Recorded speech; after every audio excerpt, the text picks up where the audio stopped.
Okay. Is it just me, or is Haron getting more and more handsome as the streams go on?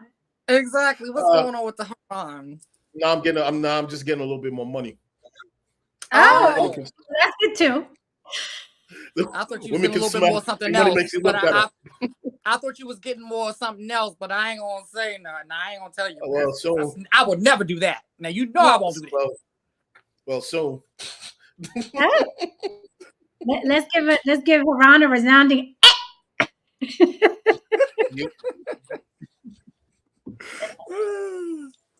Wow. So listen, welcome everybody to On the Block with Jen. Okay, the best podcast on YouTube. Fuck what you heard. Okay. Don't judge by the subs. Okay. Do not judge by the subs. You make a big mistake.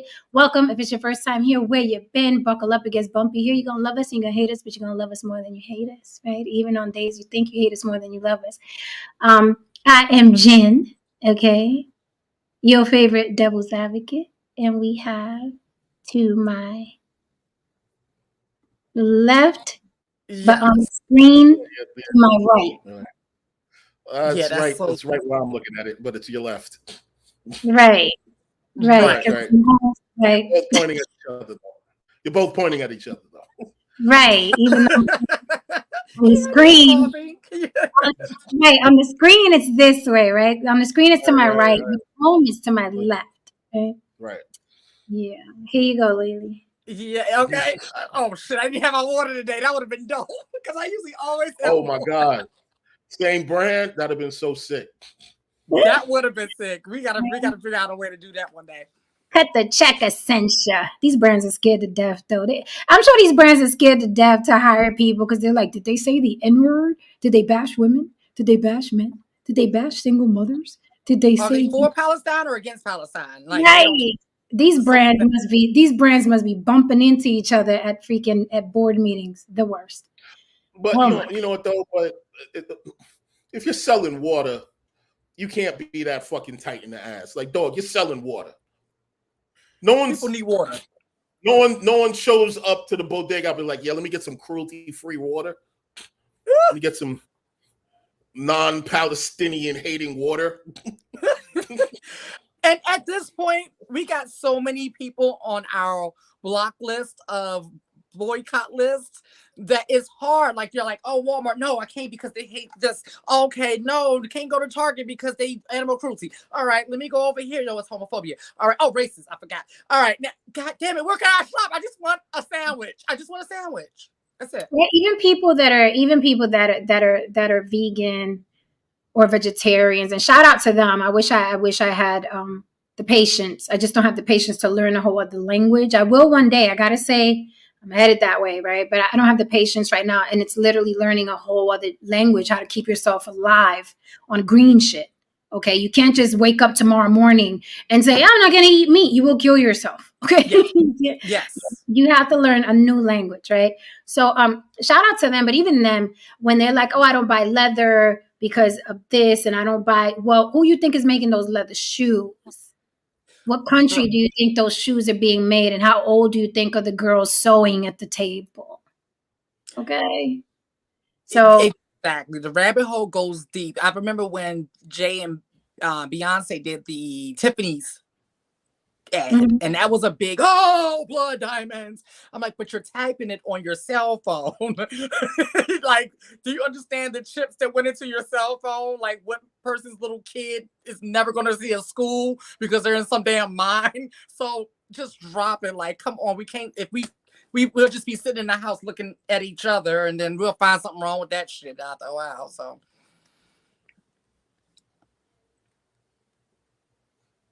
you went mute. She's mute. Is she got to come back out? Yeah, you got to go out and come back in. No, I'm looking for the video. I'm looking for the Joe Budden video. So we have a little show for the tell. Because tonight I want to talk about protect Black women. Did Joe get on code? Did he get on code? Is this damage control? Disclaimer: we are fans of the Joe Budden podcast, so we're just discussing this. And really, this is not about Joe. This is about Haron. Oh, yeah. Oh, what Yeah, get thrown in this? Did Cameron cuss you out, or did Joe what happened? Did Joe cuss you out? What happened? What's going on? Oh no, today I pretty much got real fed up with a lot of a lot of tweets that I saw in regard to the situation, and I let a few shots off. I let the ladies see it. I let a few shots off. A few brothers hit me up. Actually, patted me on the shoulder. Was like, I feel. Oh yeah. Brothers was like, I didn't have the guts to say it. I'm not gonna lie. Like, yo, there's a lot of angry dudes out here. But anyway, you know what I mean? I'll let this video play, and we'll definitely get into it. Because there's a lot that needs to be said, man. And a lot of relationships aren't going in the direction in the community that a lot of people want them to go in, not solely because niggas can't get it together. It really has a lot to do with niggas aren't allowed to express themselves. And it starts from birth. It starts from childhood.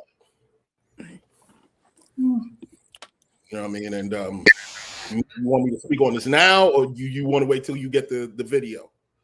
What I'm trying to do is pull up your My tweet. tweet. Yeah, because it was phenomenal. Like, it was a fucking rant that would it reminded me of a fucking Game of Thrones monologue. You guys really got to see Game of Thrones. There's a scene where I'm gonna go get the link of it and just send it to you again. No, but the thing is, no, the way my Mac is set up, like, I'm on your page, but you have to be on Twitter to spread out the whole thing that you said. So I'm going about that right now. See if it'll just let me do that. Because now it's like, oh, ask for this and that and blah, blah, and add this and hit next and hit next. Elon Musk, boy, he really, follow. Okay, let me follow Elon. Let me in, Elon. You had to go follow Elon. Seriously. Oh, he's the first one on the list. It was like follow to move forward, and he's the first one on the list. Elon Musk is the first one on the list. That is so tacky. He like, follow me, motherfucker. No. Really? First on the list. He was like, follow to continue. I'm like, that is shameless. Okay, that is. It lets you know who owns the building. He's not gonna let you forget, okay? He gonna pay the door, okay? Pay the door. Hold on, which version? Tony Stark. Oh Lord. Okay, I got it now. Anytime a message starts with "be prepared to block and unfollow me." And I still stand by it. I probably lost a couple of followers off the shit, but it was just like, man, I don't give a fuck. You feel free to read it? Okay, I'm gonna read it. I'm gonna treat it like any other article. Okay, it's just you're the star of it tonight. But I really do want to find Joe Budden's response to Cameron. It's very important that we start there. Did we throw that in the Vegas group, or did we throw that? I can send it to the Vegas group. Thank you, please, because we have to see this. I don't want to misquote. I want to hear exactly what he said. Okay, but tonight's going to be impromptu, surprisingly spicy. We didn't plan this. This is just what's going on. But people are going to be uncomfortable with this subject. But we talk about everything up here. And I'm going to even bring up something that happened. No, it's going to be a real uncomfortable night. It is. That's why I got my water and my protein. I'm about to grab my little edamame seeds. You know how, once the edamame seeds come out. Lily, you sent it? Yeah. Okay, everybody, chat, hold us down. I'm going to play the response to Joe Budden to Cameron. Melissa Ford said X, Y, and Z, and Cameron said X, Y, and Z, and Joe Budden's clapping back at Cameron, and it's getting messy. But now it's veered in to protect Black women. So I'm asking the question tonight: did Joe get on code? Did he get on code? Because kind of sounds like he's saying something different than he was saying before, and that's allowed, right? It's allowed, but people are calling it hypocrisy and damage control. He's just getting on code. And they're saying that what the clap back to Cameron is basically shutting down any plight that a Black man has. And people are taking issue with that. Then we'll segue into Haron. So Lily, it's in the group? Yeah. Okay. The VIP. Thank you. Okay, so I'm going to share this screen, and we're going to listen to what Joe had to say. Joe had something to say about his Melissa, and that's that. And then I'm even going to talk a little bit about what I said on the Star Report. Star asked me a question about what I thought about Joe Budden's and Melissa Ford's relationship, and I'll just repeat the answer of what I said. So all of this is out. Ain't nobody talking about anything that's hidden. This is all on air. This is all public. Everything I'm talking about is all out in public. Ain't nobody divulging or exposing anything. This is all at your fingertips, okay? I didn't even tell y'all. Somebody, I'm not gonna say who, reached out to me for this show, wanting to expose tea about something, and I was like, "Oh no, we're not a tea exposure. That's not what we do.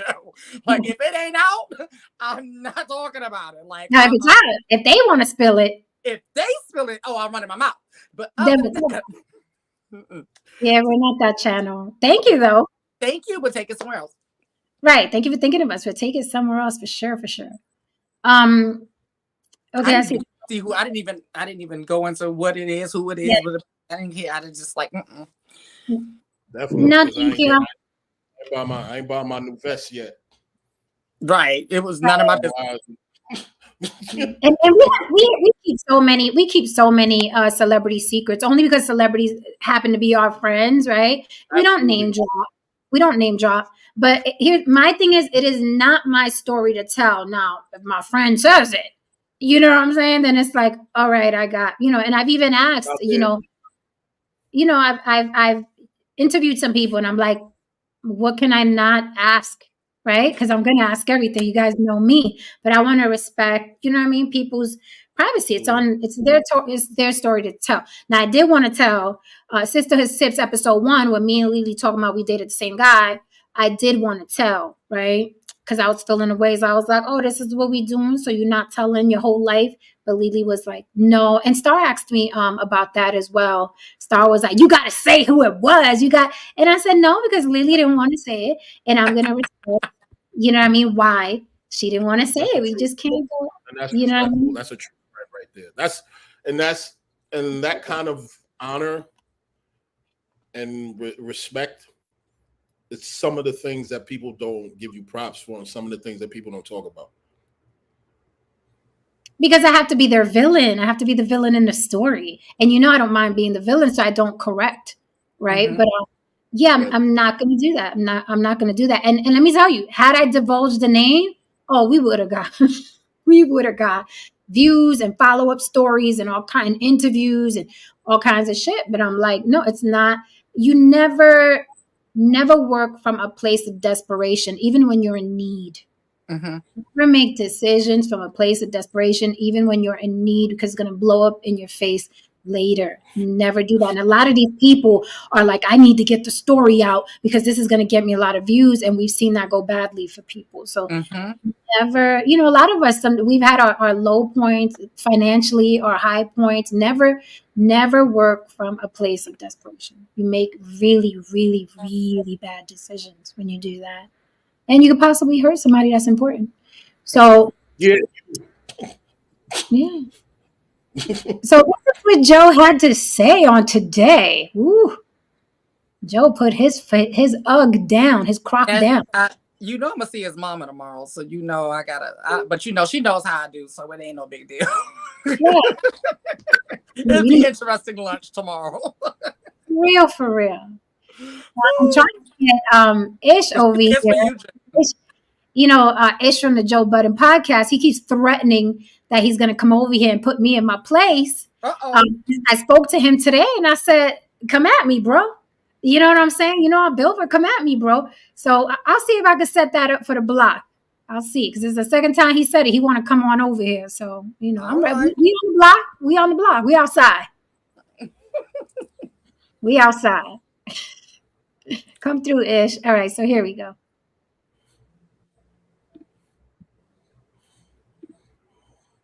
With Mel on all fronts, whatever it is.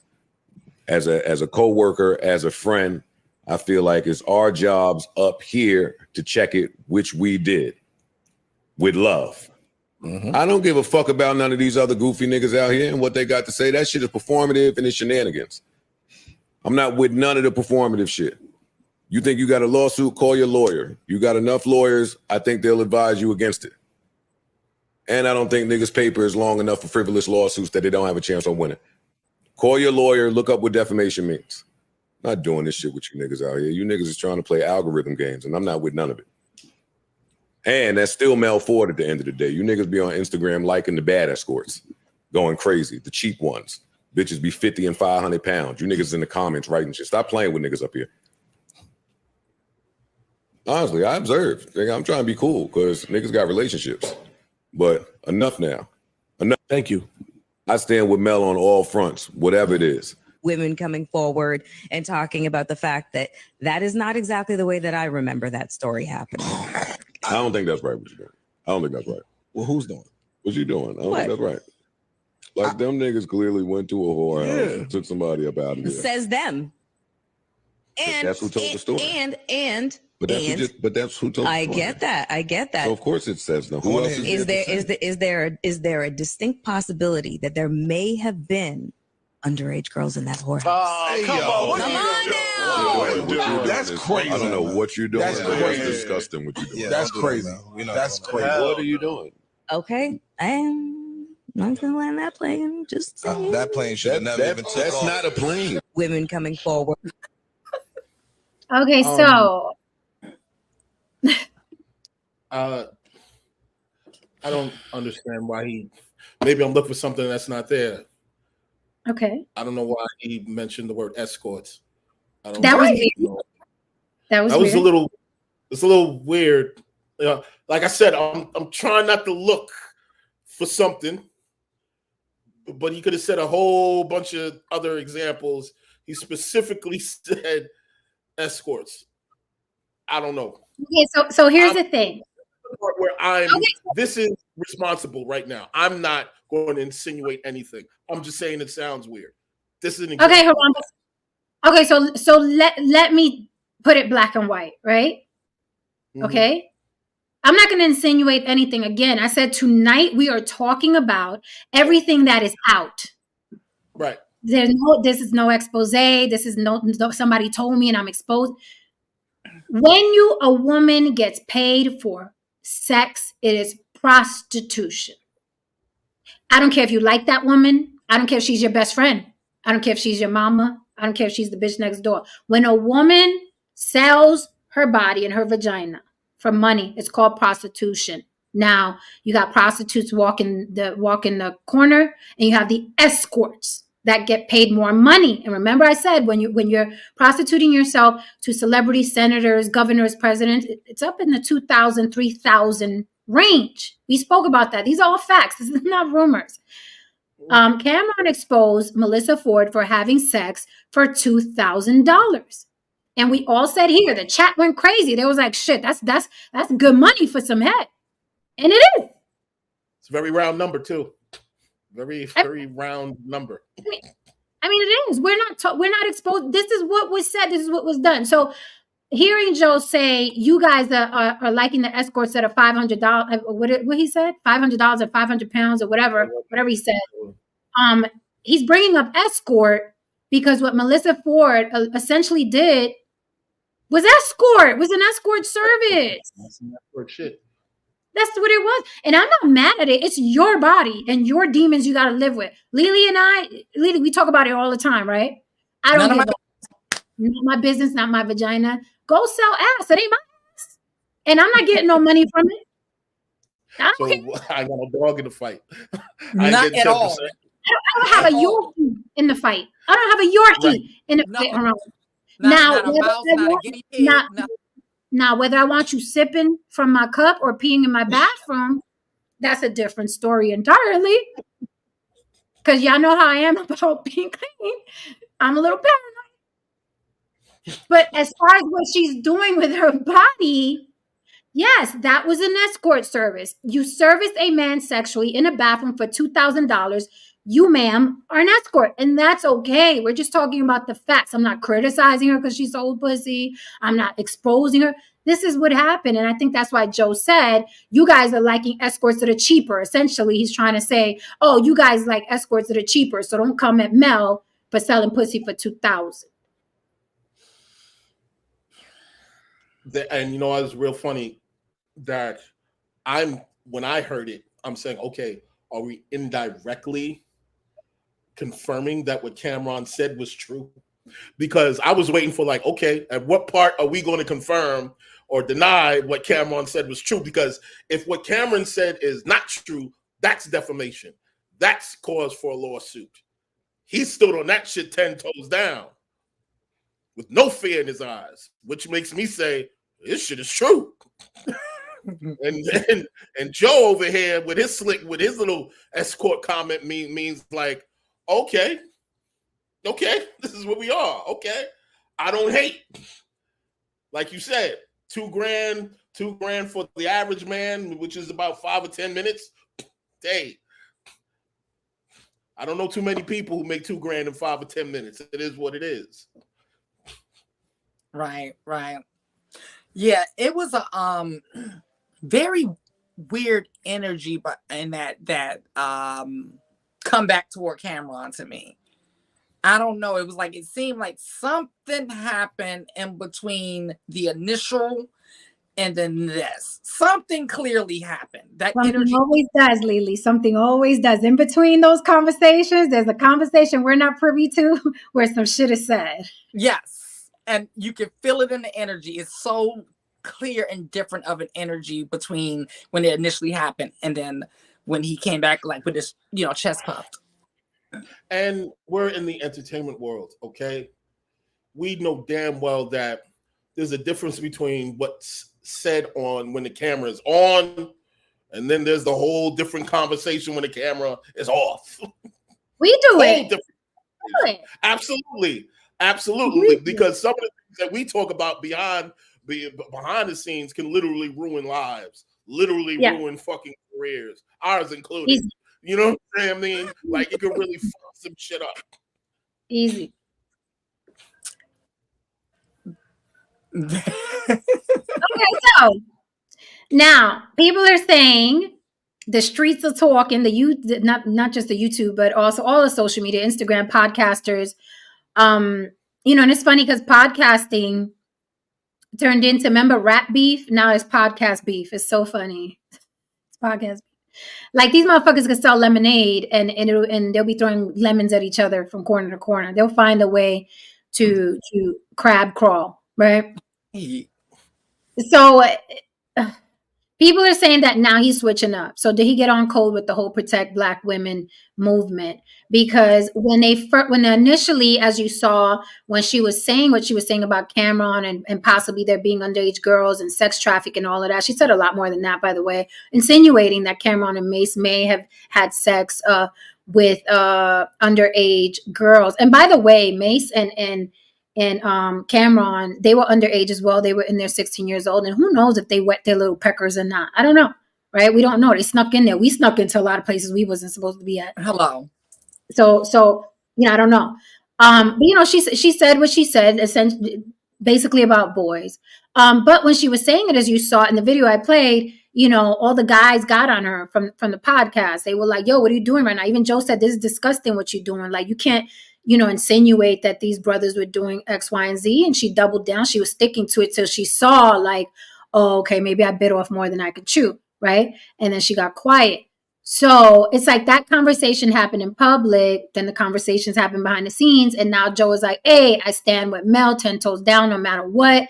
And then he's attacking the other escorts, I guess, excusing Melissa for her escort services. And now we're here. Right. Now we're here. So it begs the question, and we're going to segue into Haron's tweet, because I felt the passion behind it, and I took, I would say, my emotions out of it, my defense mechanism. No, not because I'm a Black woman, but because I feel like my ministry is to use my privilege to defend people that may be in a worse position than me. That's just me across the board. And you guys know I preach that all the time. This is not new. If you're the favorite sibling in a family, protect the other siblings.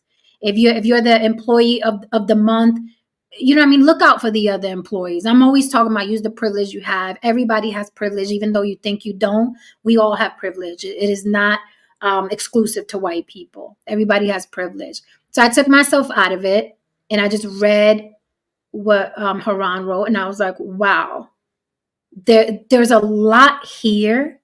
I felt the passion, and I'm sure Haron's going to elaborate, but I have to read this because it was so poignant, so well written.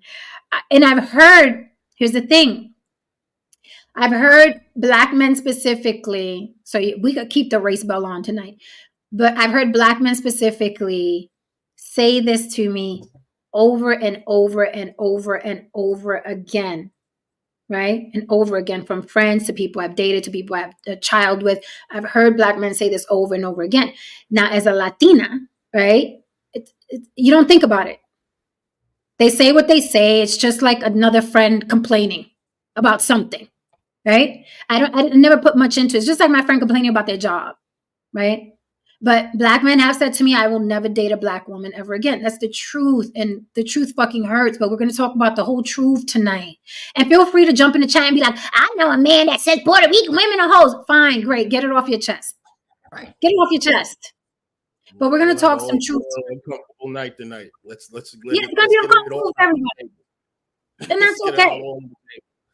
Get it on. Puerto Rican women are hoes. Throw it in the chat with a super chat. We'll accept it. It's okay. I'm just telling you my experience. Now, I know what usually happens when we talk about race. You all go running out and say, Jen said Black women. No, Jen said, and I'll reiterate and I'll double down when you do the reaction videos. Jen said in her experience, okay, from friends to family, Black men have told me more than once, more than twice, more than 3 times, I will never date a Black woman again. I've actually been, I've heard it plenty of times, but within the last year, it's okay.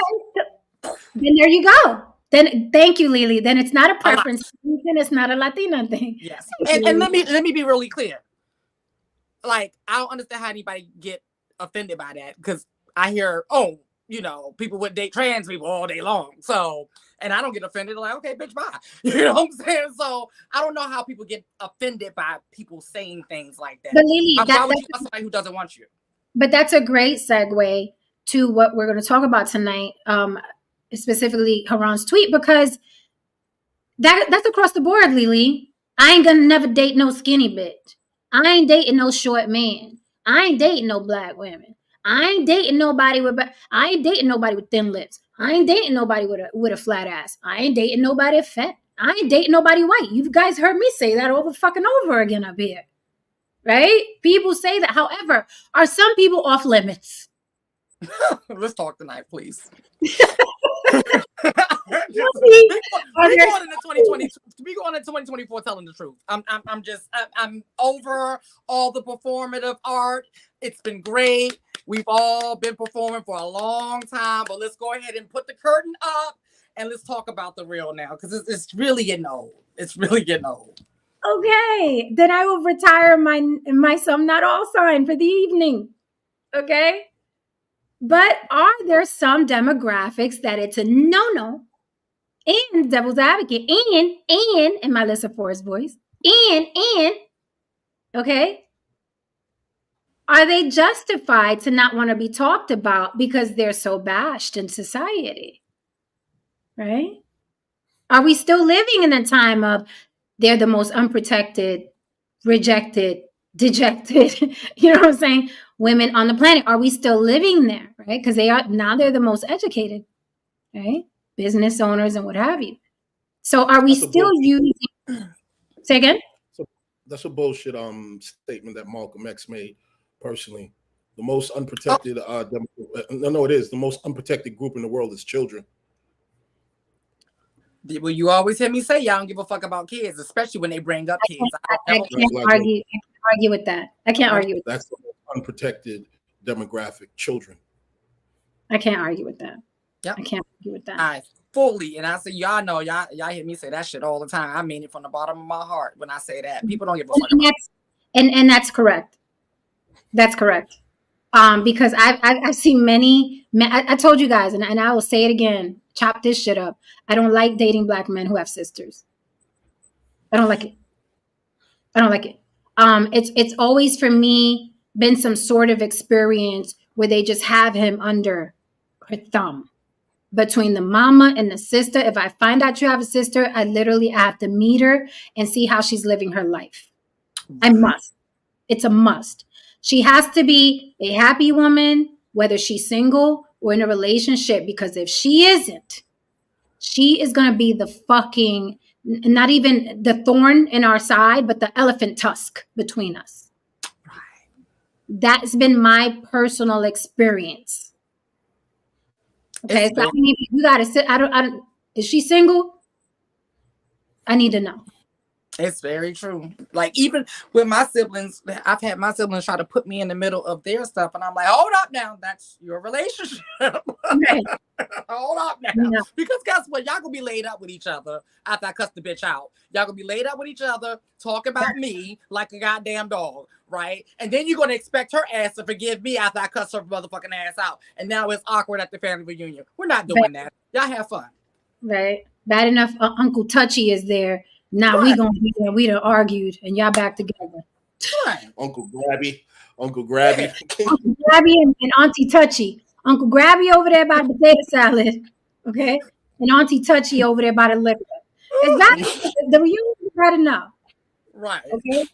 So, going back to this protect black women, is it protect all women? The problem with protect black women is that it's plural, right?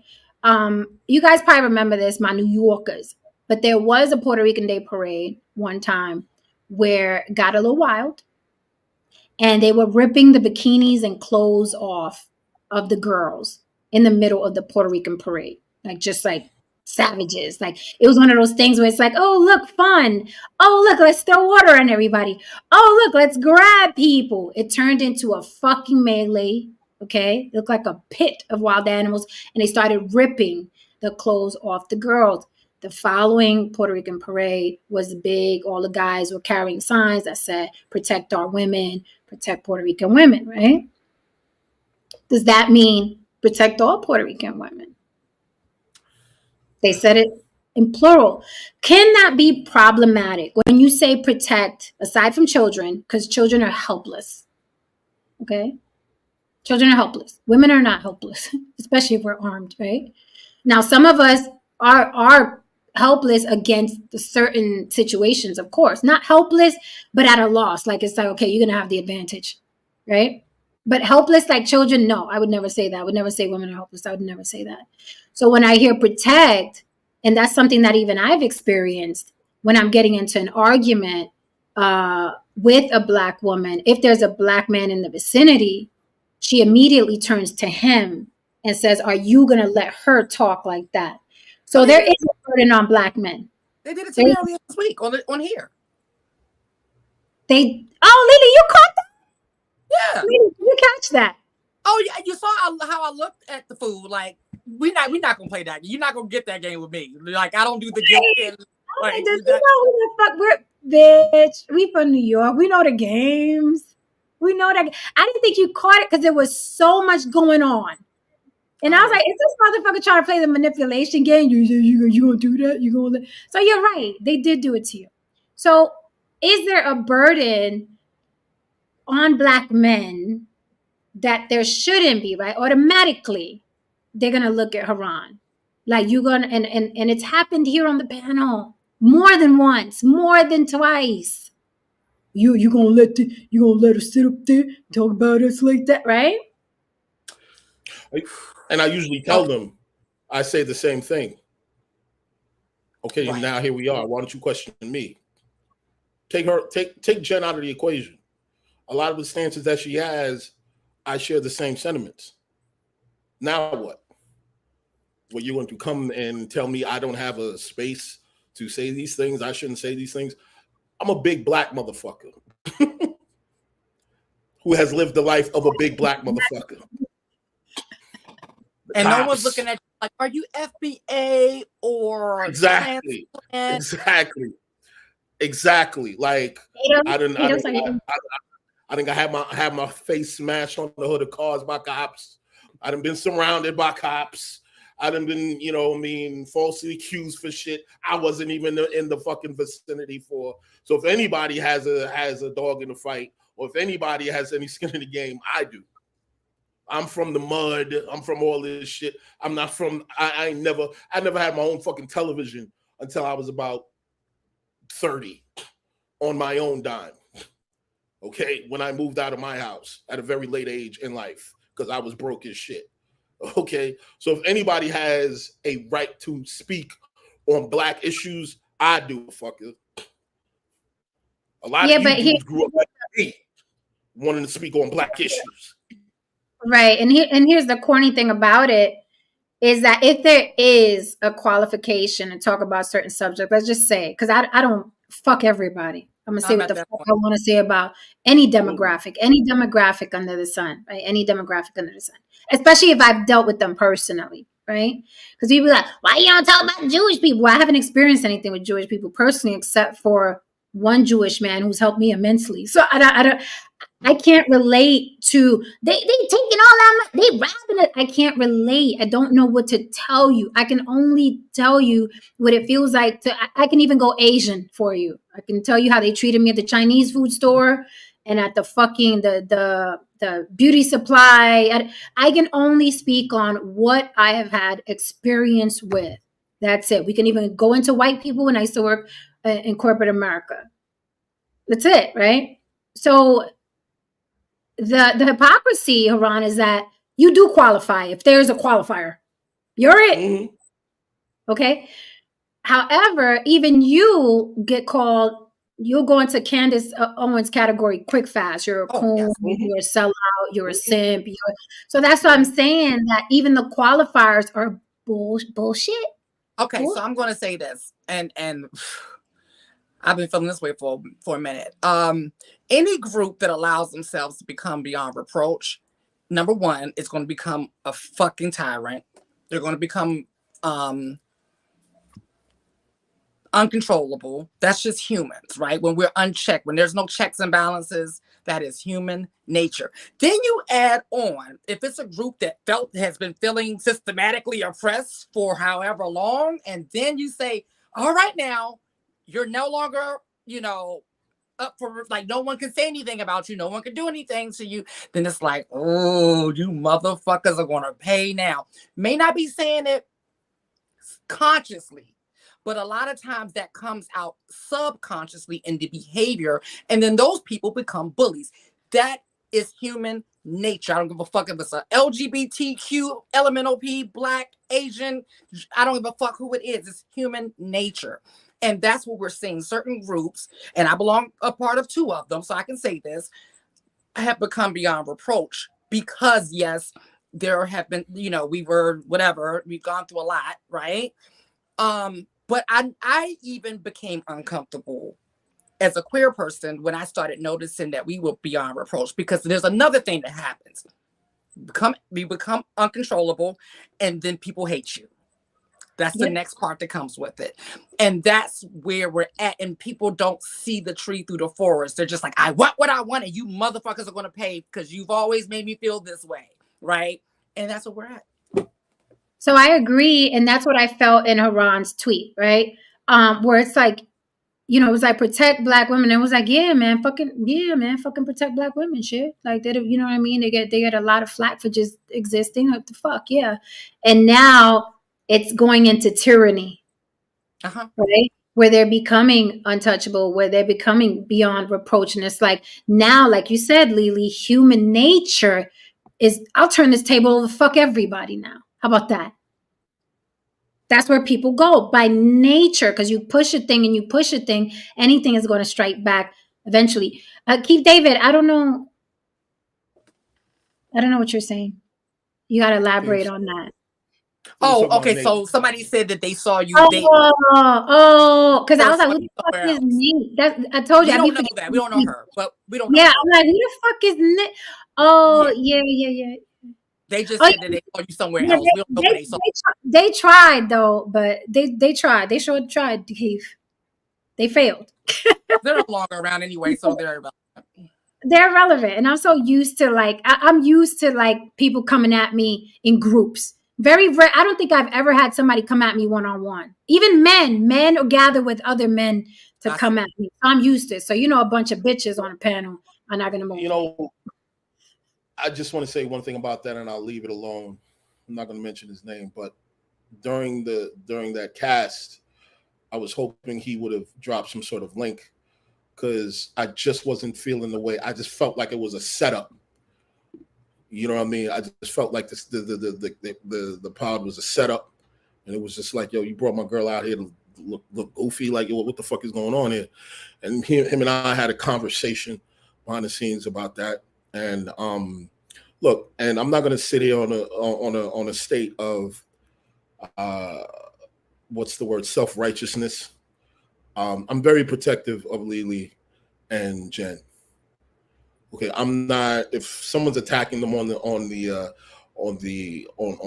pod, yes, I'm gonna have an issue with that.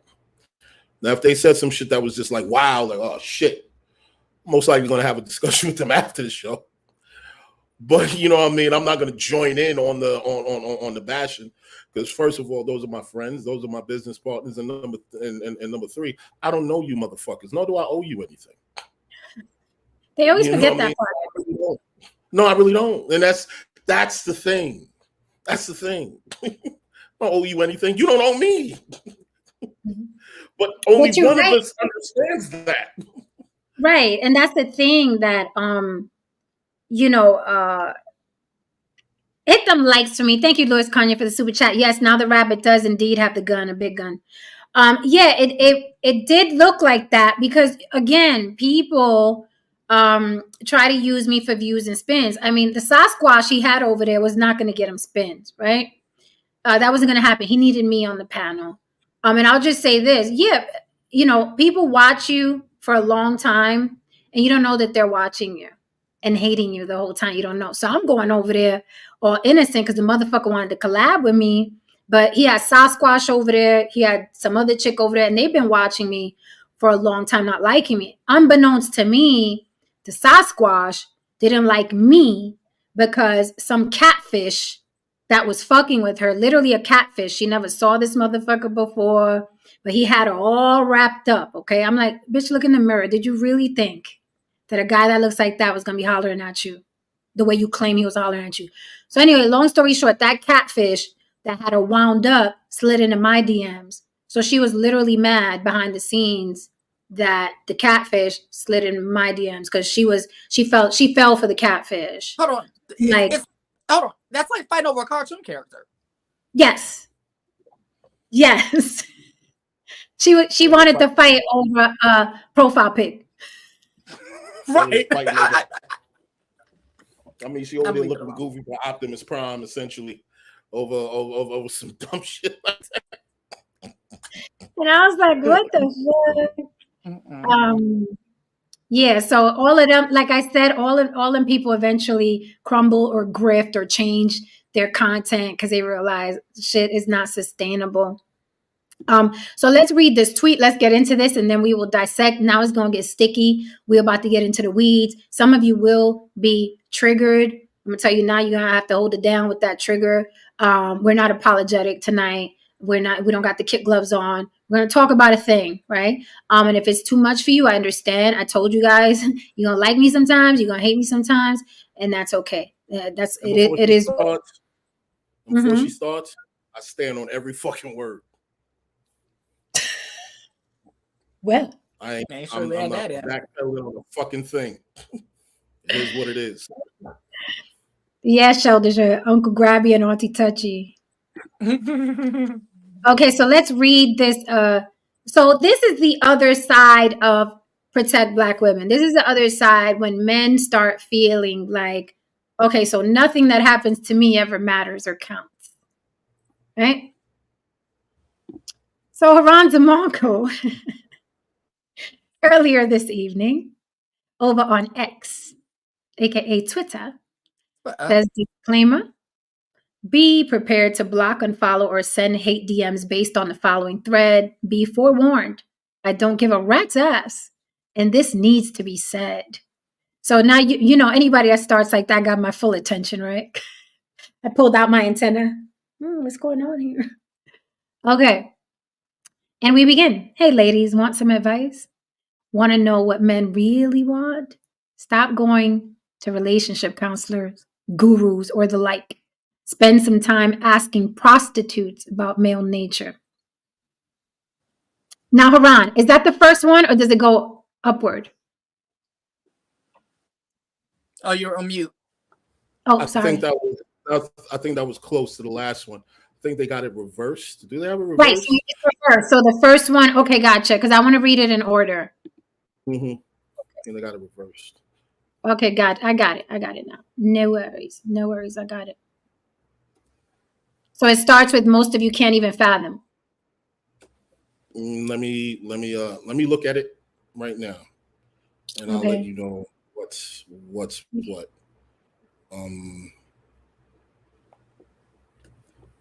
No, I think I was reading it the right way.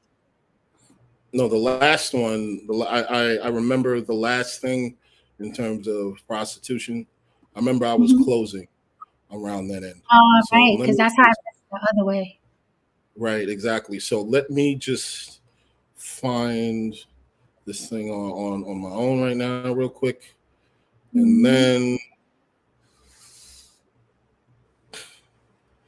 All right, the second one, right after you just said the disclaimer, the second one said the current wave of Melissa Ford apologists. You start there. Okay. Oh, I get it because it says show more replies. Right. Thank you. That's what I was doing wrong. Okay. Here we go. Put on your listening ears, everybody, because I want y'all to respond to this honestly. Okay. The current wave of Melissa Ford apologists prove one thing. Even in moments of such irresponsible behavior, all roads lead back to Black female victimhood. Black women will always flip that shit so fast to appear as if the person she slighted is in the wrong. Black men have some balls for a second. You've seen your mama do it. She most likely did it to you. Your sister does it. Your baby mama does it. Shit, even your daughter's about to do it. We don't have genuine discussions about when wronged. Black men's responses are policed by Black women viciously. We are told how and for how long we should respond to their poor behavior and guilted if there is a demand for accountability. Then they insist on Black men improving their EQ. All the while, they are allowed to gaslight, deflect, and even ruin reputations. One can be a physical predator, but behaving as an emotional predator is a reality as well. When the pendulum swung, misandry and not morality arrived. This is why a number of Black men are silent. We don't share our ideas and emotions with these women. The crimes of manipulation that demand we suffer in silence lead us to operate on autopilot in the home, provided we stay. These women wanted Cameron to shut his ass up, take his little apology, and go in some corner. He ain't nothing but a Black man who gives a shit about his feelings. These women will cover up the fact they're in a sexless relationships and loveless marriages. They'll say they aren't into the dude anymore, which at times is bullshit. He doesn't want to touch her anymore. He looks at her and instead of arousal, he is overpowered by resentment. He tells you he's tired. You start thinking he's probably having issues. Yet little do you know he's standing full attention for some women 50 pounds heavier than you, a woman who actually listens to his point of view. The so-called pick-me's. Yet said pick-me's are being treated like royalty on the side while you get a dishwasher and bills paid. All the while you cackle to your friends about his worthlessness. Hey ladies, want some advice? Want to know what men really want? Stop going to relationship counselors, gurus, or the like. Spend some time asking prostitutes about male nature. Most of you can't even fathom that a slew of men are hiring these women just to hear their problems. Sometimes it's not even about sex. So many of you claim to have a clear understanding of how men operate, yet if you couldn't get a nigga's dick hard, you'd be lost. Good night. The read. Jesus. So Cedric Kelly says spitting facts on the bullies getting bullied. He's making blah blah. He's fake and now he's making videos trashing black men dating non-black women. I don't know who that is. That was going back. They were still talking about the other person that we don't know. Oh, okay, got it. Because you know there's a delay because now they're starting to do ads, doing live videos now. And if they don't pay for premium YouTube, then it's a delay in the lives now. It's really weird. Oh, that sucks. I didn't know that. Sorry, you guys. Sorry it gets delayed. My bad. I didn't know that. Because I pay for my YouTube, so I can't deal with the ads. Yeah, actually YouTube and Prime are the only two I actually pay for, because Prime I order a bunch of stuff and YouTube's the only damn thing I watch anyway. So yeah, and I noticed that on Facebook too. When we watch videos on Facebook, they just throw an ad in there. Louis Kanye said Haron hurt my feelings. Cancel him right now, laughing out loud. So there was a lot there. So I had a phone conversation. Someone called me before the show. It was a black woman. Okay. Having the same issues and saying the same things that Haron is saying. Okay. She said at this point, she's just staying out the way and don't even want to be associated with what she's seeing out here. And it's not just this situation. It's a lot of things. And she's just finally like, and she's not the first person. It's the separation thing. It's the separation thing that that every single community has different, you know what I'm saying? And then everyone gets conflated or whatever. But yeah, it's like, it's looking real bad out here. It's looking real bad. And the separation will happen. It must. Mm-hmm. It must. For the survival of the demographic, that's not like that. The separation must happen. Right. Because I've even seen times when what was it? A couple of times where we, because we're very fair. So we're going to call out the men, the women, the gays, the straights, the dogs, and the cats, right? And it's like when we go to call out to uplift the men and call out, not even call out the women, just to kind of uplift the men. It's like, oh no, how dare you even say anything good about them? They're men. And I'm like, but we always say we know great men. Haron happens to be one of them, but we know great. Yeah, like all the time we say it. These motherfuckers that we talk about online are not the people that we know. We don't know these motherfuckers. That's why they're so weird to us, right?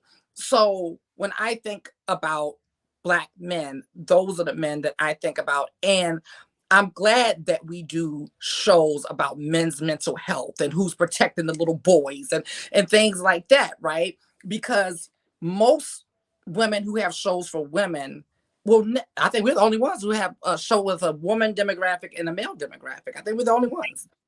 And they were so, the way they run into our comments to complain, I'm like, I did a whole half-hour show about protecting men and men's mental health, and they have nowhere to go, no one to speak to, and everything that they got to do and think about it. Even little things like they sit outside in the car because they don't want to go in the house. Yeah, I told you my neighbor upstairs, he did that. He bought a car. He don't drive it. He just bought it as a man cave because he lives in a house with his wife, mother-in-law, and daughter. This motherfucker bought a car. Crickets over there. Crickets, but we know why. So back to this tweet. A couple of things jumped out at me, things that I never thought of before, specifically this right here. This is a show. This right here, fuck, like black men, when Haron says black men, have some balls for a second. You've seen your mama do it. She most likely did it to you. Your sister do it. Your baby mama. And your daughter's about to do it. God damn, that shit hit. Because I'm thinking, right? It's something we don't think about because we're not in that world. But think about it. Little boy, little black boy, Mama telling them, I'll beat the black or don't. I'll get in here. I'll beat your ass. Don't you fucking play with me. I'll beat your ass, right? You got that from when you're a child. And we see it all over social media. Let's not play. Our friends do it. Okay? We see it all day. Your mother, right? Lord forbid you got an older sister. Lord forbid you have an older sister, because she is literally the carbon copy. Because black mothers and daughters are like this against whatever men are in the vicinity, right? But for these situations, if this doesn't apply to you, then it doesn't apply to you. Okay? That's plain English. That's common sense. I know a lot of you lost common sense, but if what I'm saying doesn't apply to you, if you're not that type of mother, if you're not that type of sister, if that wasn't your existence in your home, that's okay. Okay. Moving on. So just imagining a little boy going through this, the mother, the sister, then he gets older. Now he wants to be, I think innately, I think that man wants a black woman because he's black. And black women they're the ones, first and foremost, that can relate to everything in his world. Everything. As little as hair texture, food he likes to eat, music he wants to listen to, style of dress. You're going to go with what's familiar. I truly, madly, deeply believe that black men want to be with black women. I do too. I really do believe it. Because it's like, it's home. Home. Right? When they come with me, they got to learn to eat rice and beans and shit they ain't never ate before. Right? So you want the path of least resistance. You want something that's more comfortable. You're going to automatically gravitate towards black women. Right? Now they get there, and guess who's there? Guess who's there? I told you I wasn't going to do that. I ain't got to do that. You do it. Which So it's like mama, sister, system, right? The black women he's dealing with out in the world.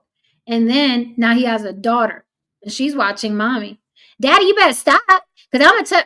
So it's like everywhere he goes, there's a lifetime of this happening. And then you end up with the black man who says, I don't want to date black women anymore. I don't want to. Right? And then that causes something else. So that part of the tweet like really hit me, because I'm like, I couldn't imagine. And we don't think about it because it's not us.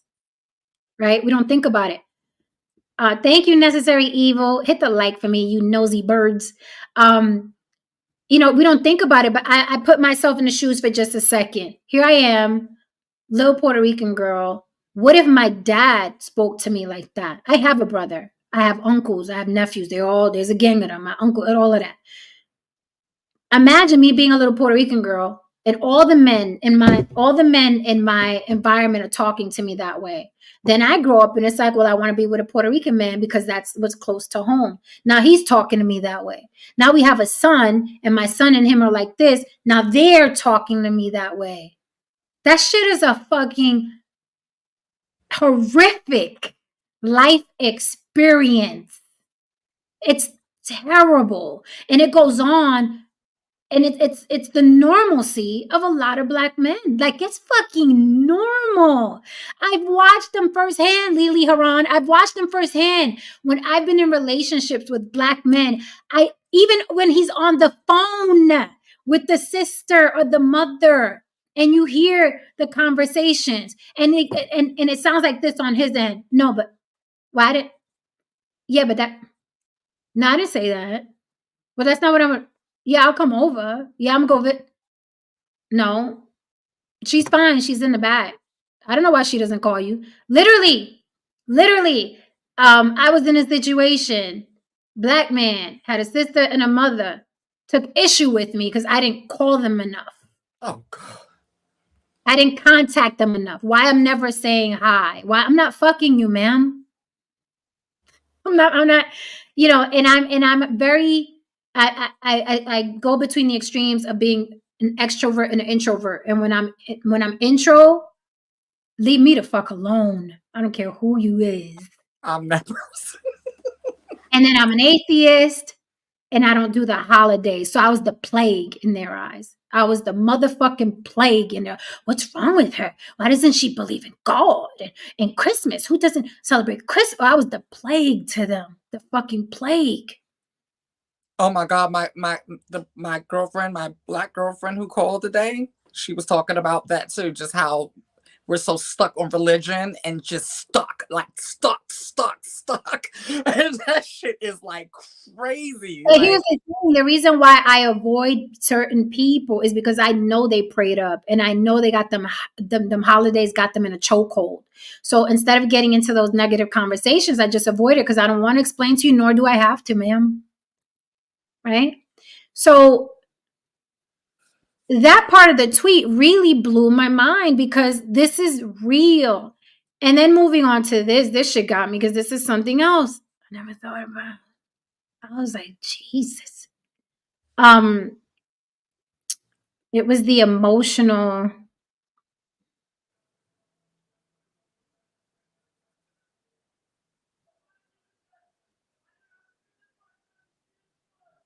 Yeah, as men, as black men, we essentially shut off emotionally. We shut off emotionally when it comes to our Yeah, but women.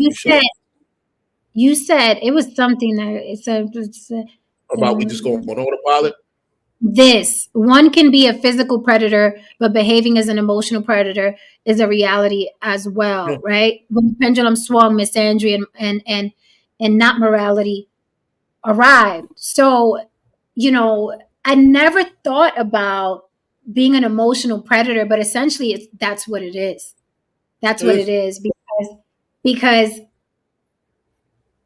Black women, specifically the ones we're talking about, they are predators. And they know what type of Black man to do that to. They don't do that to all of them. Absolutely. They don't do that to all of them.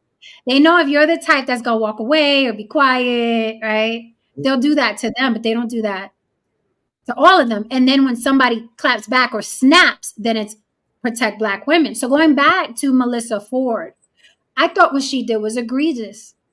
I thought insinuating that two men who have never been in scandals, crazy as they may be, right? Crazy as they may talk, in the world from where we come from, neither of those men have been in any sexual assault scandals, right? So for her to insinuate not only that they were in a whorehouse with underage women, underage girls or whatever, I thought it was egregious. I thought it was absolutely disgusting. And they did just sign a deal. So now you're talking about their livelihood right after they just pen a deal. When I heard that again tonight, I was equally as upset as I was the very first time I heard it. And I told y'all it's personal for me because they do that to trans people, gay people all the time. They make that same exact insinuation all the time. They won't have to know us, met us, everything. And so to see her do it like that, it triggered me because I've seen that done so many times, and that's so fucking dangerous. And to take it lightly like that, and it's more dangerous in this climate, not just because of the whole Me Too and all of that other stuff. People are dumb. Yeah, people are dumb as hell today, like dumber than ever, because we're like the whole thinking and actually like, is this true? Is this not true? Let me do my research. Nobody is really doing that. All they gotta do is hear a thing. All they gotta do is hear it. Right. And it's true. Oh, did you hear what such and such said about such and such? That's why I said tonight we're only talking about things that actually the person said. We're not making anything up. We're not putting anything in anybody's mouth. This is all, we played the video. That is what Melissa Ford said. That is what Cameron said. That is what Joe Budden said. That is what they said. Here's the funny thing. If the roles were reversed and fam over at the Joe Budden podcast were just minding their business, doing what they do, and Cam in the middle of a little diatribe said, "Oh yeah, Melissa Ford got rammed out for 2 G's by Ice-T back in the days." Assuming this is fact, he'd have got raked through the coals. The shit show that would have came out, they would have called for that show to be taken off the fucking air. It would have been a shit show, even if he apologized. Well, there would have been a petition immediately. Yeah, absolutely. And it would have been talk about not protecting Black women and blah, blah, blah, and so on and so forth. It would have been a shit show. But and when the roles are wait 1 second, Lily. When the roles are reversed, far too many brothers are expected to, you know what I mean, take it on the chin. This is the reason why a lot of times brothers think that I'm not on their side. No, I am on your side. I tell you to leave these fucking situations alone, because you're fighting a shadow, a large, a looming fucking shadow. That's what an idea is. And try as you might, you're really hitting nothing that you can't hurt at the end of the day, because it's a culture, it's an idea, and it will outlive you. What's the culture? Undercover misandry in the Black community, under the guise of misogyny. Okay, good one. Yeah, I'll go with that. That's what it is. It's low key misandry. At the end of the fucking day, how's it misogyny? How's it really misogyny if at the end of the day you're fucking berating your son from 5 years old to goddamn 50? How's that really misogyny? Who's really in control? Who's really hurting who first? Right, because I kept hearing, I kept hearing this whole like misogyny. One second. Misogyny is Islam over there. Like, these women can't say shit, or else they'll get their fucking hands cut off. You know what I'm saying? I mean, that's a patriarchy. That's a different situation. She said whatever the fuck she wants to say, and they do. And if you detach yourself from that, world and say, I'm not going to have anything to do with this because y'all not going to kill me, you're seen as hateful towards Black women. Can you break down what that means? Because somebody said they need a dictionary. I think he's saying that because we're saying all these words. He's probably like, what the fuck is that? We got you, Israel Grace. He's like, what are they saying? Yeah, one is when there's like male chauvinists, and then you got the female like ultra feminist. Yeah. Yes, call it toxic feminist. Hate men, misogynist, hate women. And that's what and that's what it is. That's so funny that this was the topic, because I was actually watching a video this morning breaking down, because I'm really big on energy and feminine and masculine and all of that stuff. And so I was breaking down masculine energy, feminine energy, and how it's like when it's in its like center, that shit is just everything. But then when we go too far on either spectrum, it's a tyrant. It's a fucking it's either going to be war or it's going to be what we're seeing now, because now the pendulum is swinging more to being very matriarchal, but in a toxic way, right? So this is the thing. I have gotten to the point now, because there are a lot of emotional predators out there now from different communities, right? Have y'all seen the victim pyramid? Because we need to do an episode on that. Oh, I'm gonna send it to you. We gotta do an episode on that. It was deep. Yeah, I'm gonna send it to you. So with that being said, at this point, I'm questioning every fucking body. If I don't know you, I've never met you, I'm not going to just believe you because you're a trans woman. I'm not going to just believe you because you're Black. I'm not going to believe you just because you're American. Like, and this is the thing. Let me break this down. This is why. That's a war tactic. What a lot of people do. That is a war tactic. And let me break that down and explain to you how I came to that conclusion. My brother did his tour in Iraq, and he was telling me how they would use our culture against us during this war. Okay, what is a part of our culture? Well, we're the ones that pretend to care about kids, right? And some of us actually do, right? And they know that, as opposed to how they look at kids, right? So they would send up a little kid in America, like, oh, little kid, pow, and so they knew that they could send the kid based off of how we feel about kids. So people do the same thing in situations like this. They're like, oh, so this is a time where they're not allowed to say nothing about us? Oh, okay.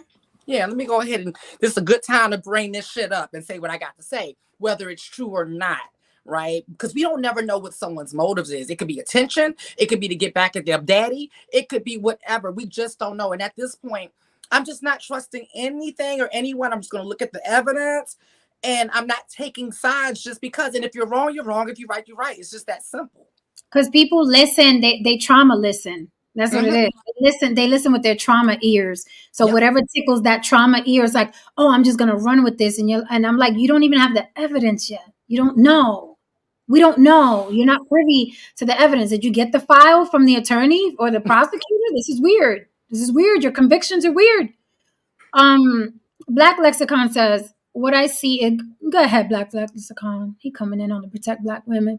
He said, what I see is, respectfully, I wonder how well they paid attention in school. There was always a Black female teacher that showed they cared despite all, ! No one intentionally eats the bad apple. So let me say this. I didn't think I had to say this tonight, and I told you I was going to retire the not all some sign tonight, but there are Black women who are amazing. Matter of fact, there are Black women I think are amazing, and you Black men tell me that they're not. I'm a huge fan of Oprah. I'm a huge fan of Gayle King. I'm a huge fan of Candace Owens, but no, it seems like protect Black women ends right there. It ends where there's a Black woman that you don't like. So I'm totally with protect Black women. Y'all are sometimey with protect Black women.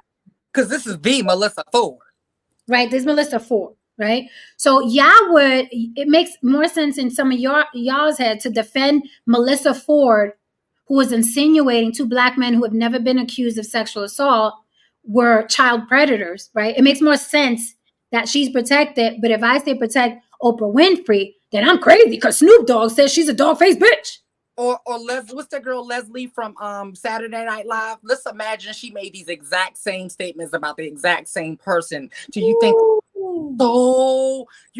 Like worried about protecting Black women? This is why I say people are full of shit. Okay, their grievances are full of shit, and their activism is full of shit. If Leslie Jones, you guys, the comedian from Saturday Night Live, if Leslie Jones had said what Melissa Ford said, she would have had to shut down her social media. Mm-hmm. She would have had to get off of social media. Yeah. Let me tell you, I learned this a long time ago. Pro-Black is selective. Okay. Protect Black women is selective. Okay. So before you think you protected, you better make sure your ass on that goddamn list, because they might not protect your ass. Okay. There's a list. Think about it. There's a list. When it comes to the concept of, protect Black women and so on, I'm not against the concept. I'm against the concept of you only getting me and I'm just some chained up wolf in a dilapidated fucking barn, and you come and get me anytime you're in fucking trouble, and you barely acknowledge me most of the fucking time.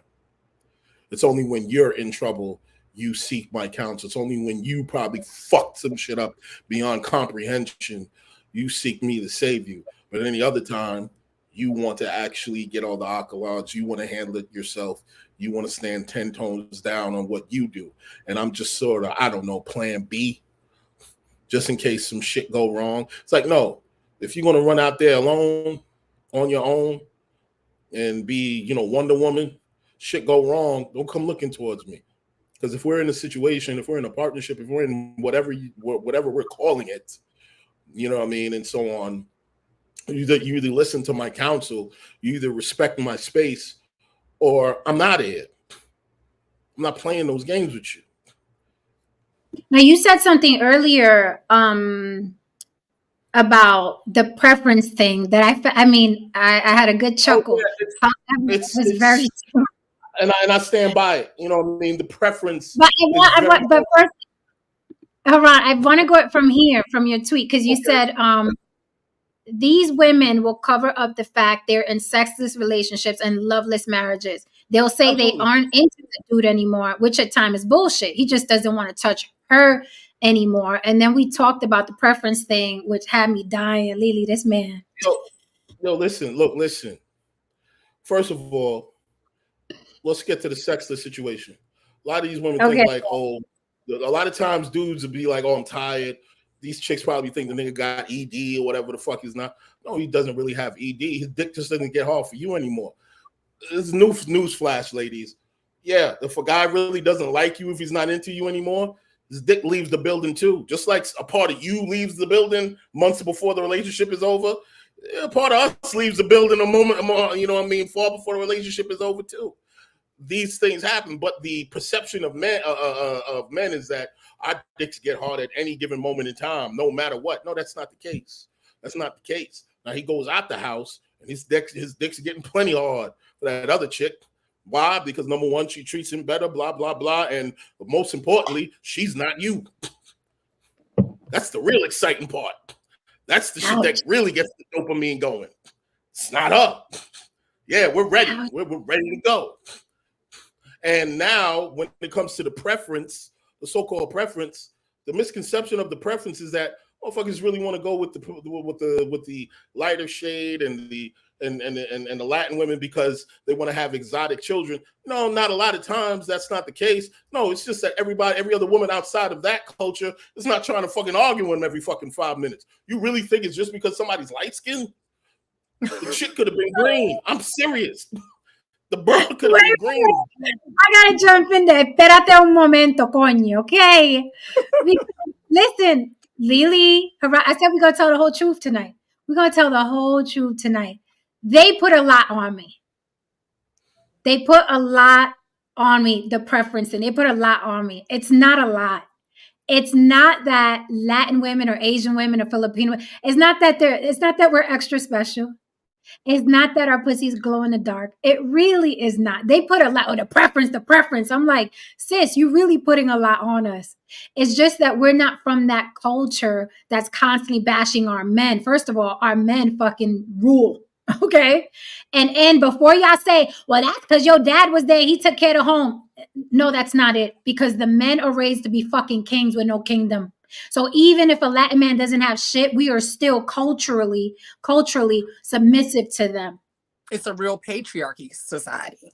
It is. The Black community is a matriarchy society. Tell the whole fucking truth. We're going to tell the truth. They put a lot on me. The preference that you putting a lot on me is just that I cater. That's it.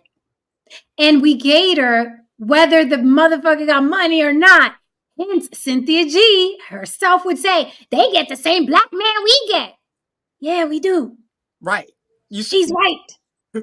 However, the reason why they prefer us is because we cater, even when we get that same black man. So we got to call a thing, like a Yana Banton. Yes, we do. Yes, Cynthia G, we got the same black man. I'll say this, man, and as we tell the truth tonight. As we continue the truth train, I think black women have no problem catering white men because they were conditioned to do so during slavery. I'm leaving. I'm leaving. They were conditioned to submit to white men during slavery. They were conditioned to do whatever the fuck the white man wanted during fucking slavery. No, I don't know. No, I don't think so. Okay. I don't.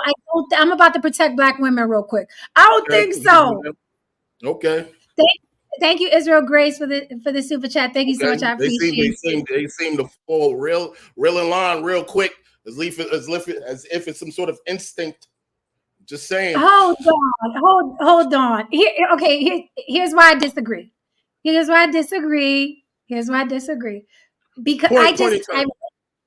I forgot the name of this white man. Originally, this white man. Tamar's man. He just got with Napita. Tamar? Oh, Napita. Yeah, he just got with Napita. With a white man? Yes, Napita. She's with a white man, and this white man, Lupita Wakanda princess, with a white man. Yes. I can see that. I don't even see her with a black man. Who originally cheated on his last wife, who was a black woman. They look very similar. You know what I mean? Lupita is the type for she fits the white man's type anyway. So it makes sense. You know, she's that. That's why I said I can't see her with a. You know, I can see her with the white man. But anyway, she's the white preference. You know for sure. This white man did some future Pookie shit.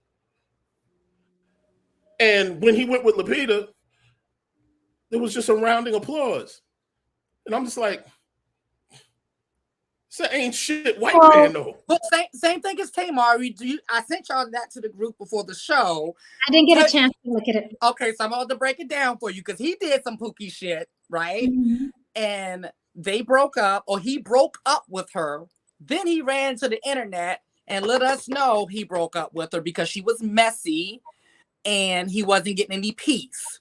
Then he went and made sure he was photographed at a game with her enemy, the lady who she's on the internet fighting with a few weeks prior. He's sitting there courtside with her enemy. Here she is on stage tonight talking about, I had to go get my man back.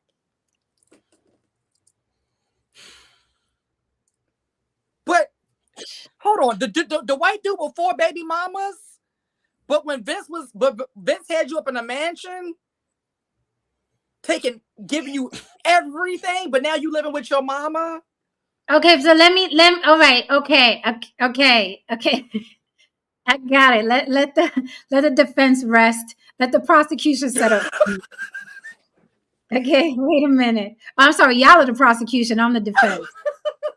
U.S. Kanye says on the block with Jen, Black women mentality is that you was the white man's slave. Why can't you be mine? Lord Almighty. Okay, listen.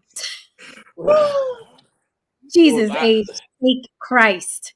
Look, I just want to say that I don't think that Black women are and this is just me guesstimating. If you're a Black woman in the chat or watching or creeping, you're more than welcome on the panel. If you are a Black woman that submits to a white man, on the Black with Jen at Gmail, we can have this conversation. You're welcome. My observation, just from the outside looking in, literally from the outside looking in, I'm not white and I'm not Black, right? Okay. So I just think it's easy for them to submit because there's no charge or trigger when they look at a white guy. Same way when a Black man is with a quote unquote preference, there's no charge there because she doesn't even have the phenotype. So already a man is at peace and relaxed because I'm not coming in looking like Big Mama. I'm not coming in looking like his aunties, and I ain't coming in looking like his sisters. My tone of voice is different. I don't care what you say. You know what I mean? I'm not talking like that to him. So I think it's easy for him to let his guard down. And I think Black women, it's easy for them to let their guard down. I don't think they were white men because of the plantation, Haron. I think that has something to do with it. However, I don't know what it is. I will consider your point. However, I still stand on my shit that after centuries and centuries and centuries of seeing Black men subjugated in a subjugated manner and seeing white men in a position of power, white men in a position of power, I still stand on what I said, because if it was just about seeing a different version of what you're used to, then you would put every non-Black man on a pedestal. Put an Indian, an Asian, a Latin, so on and so forth. But when they go Latin, when they go Asian, when they go whatever, the energy is never like it is when they go white. I was going to say, never the same. It's this come up, and I've seen it with both. I've seen it with both genders. I will be fair. Right. Seen it with both genders. Right. And of course, we're so used to talking about the Black. We're so used to talking about the Black man with the white woman, right? Mm-hmm. But being here in New York, I started over the last few years, I've started seeing the influx of more Black women with white men. And I have to say, the energy is very different. The body language is different. The energy is different. And I will say specifically a submissive energy when I see a Black woman with a white man. It's very we see it all over. We see it all over YouTube, Lily. All these couples that are now doing couple content where it's a white man and a Black woman. Oh my! I'm gonna keep it 100. I'm gonna keep it 100. I've never seen Black women so pleasant and submissive as I do in those. Outside of my friends, but in the media world, I haven't seen Black women. I'm like, oh my God, you guys are like really like pleasant. Like you look like I can like talk to you and hang out with you. Like, where are these Black women at? Where? You know what I'm saying? Aside from my friends and my family out in the world, they do look super duper submissive and pleasant and happy. And I'm happy that they're happy. Right. I don't care. As long as people are happy, child, that's going to keep you from killing people and being Listen, those women look happy. They look at peace. They look pleasant. Similarly, so do the Black men that are with the quote unquote preference, right? Yep. I'm like, is it a thing where, you should date out for better results if it's not working, if you're clashing, if you can't relate. Because at the end of the day, the statistics are the statistics. Still, what is it? 80% of Black men marry Black women. Yep. So it's like apparently 80%, you know what I mean, can go along with the program. Now, are all 80% in love and happy and great, having great marriages, or is it just costumbre? Like you're just going with what you know? We don't know. You're going with, I will speak to that. Most brothers are going with what they know and what they're willing to not get shamed for. A whole marriage, Haron, to not get shamed? Jen, yes. I'm going to have to say there's some truth to that. You know, I know. I've seen a lot. People do that. And I will tell you, God damn. I've even had men that I've dated that have said, I wish I could marry you instead of.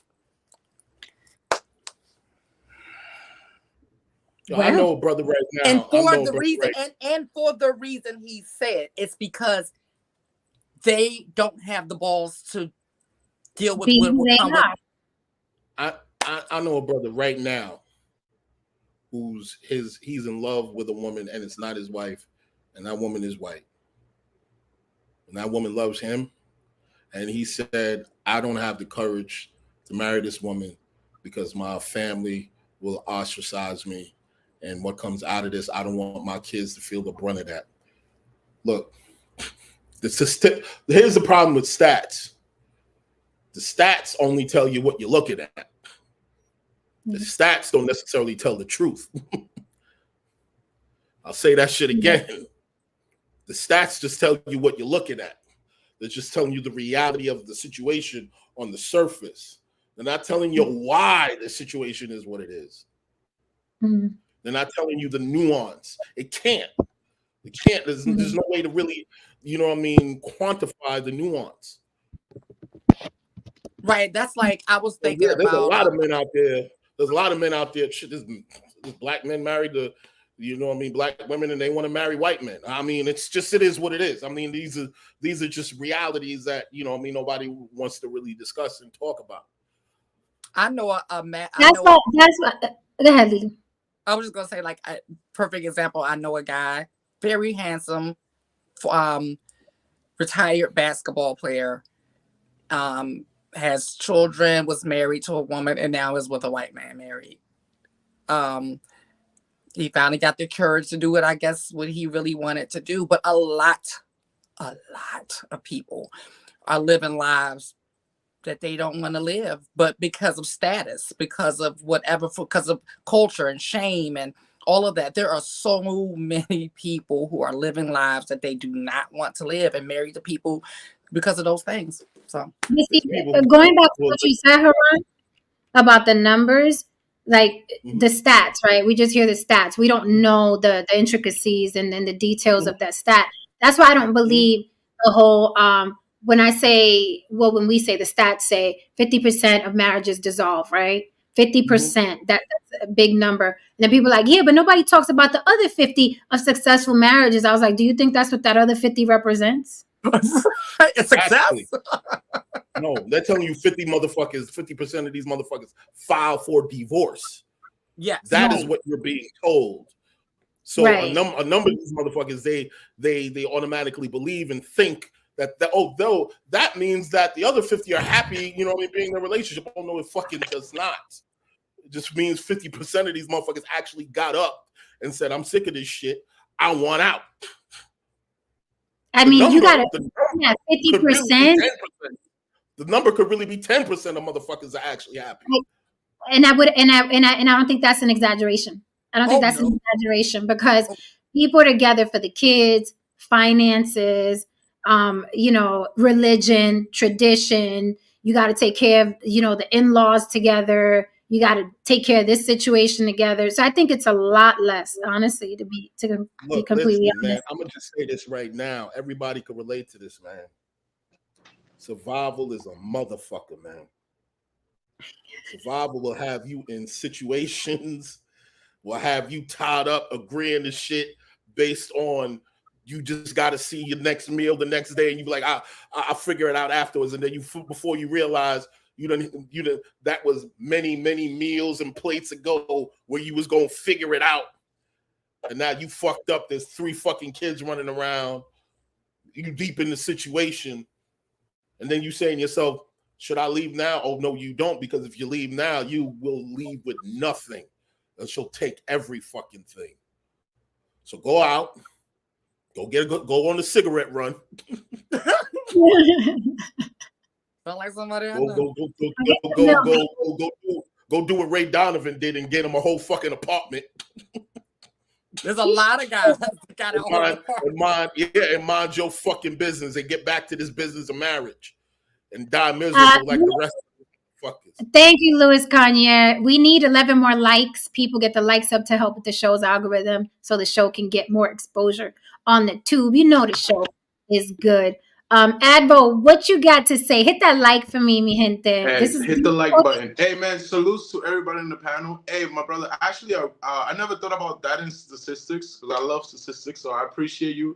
Because I always think about, like, one time, like, Cat Williams was having an argument with a radio host, and she's like, you've been arrested 40 times in, like, 1 month, so you're not the best person. And he clapped back with, yeah, I've been arrested, but I have no convictions, no felonies, you know? So, but then the image will show you a bunch of smug shots and think that, you know, he's the worst person. And it will, you know, like that's the easy way the media pushes a narrative. But going back to the topic, I think when you guys are talking about like white marriage and like interracial marriage, I think marriage is a contract. You know, and I don't see. I think when I see a biracial couple or like an interracial couple, I mean to say, when I see the black women with the white men, for some reason, I don't know if it's the weird part that it looks like they're happy. It looks like they're happy. I've seen situations that is backwards. I've seen a lot of interracial couples that are homeless, and I haven't seen not one that is a white man and a black woman, but I've seen a bunch of them that is a black man and a white woman. I've seen a bunch of, I do a lot of, I'm an advocate, so I do a lot of resource work with like homeless people in Skid Row and in South Central.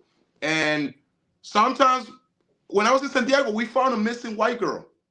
We found a girl that she was missing from Michigan, you know, 23-year-old. I remember the only reason why I recognize is because of her eyes.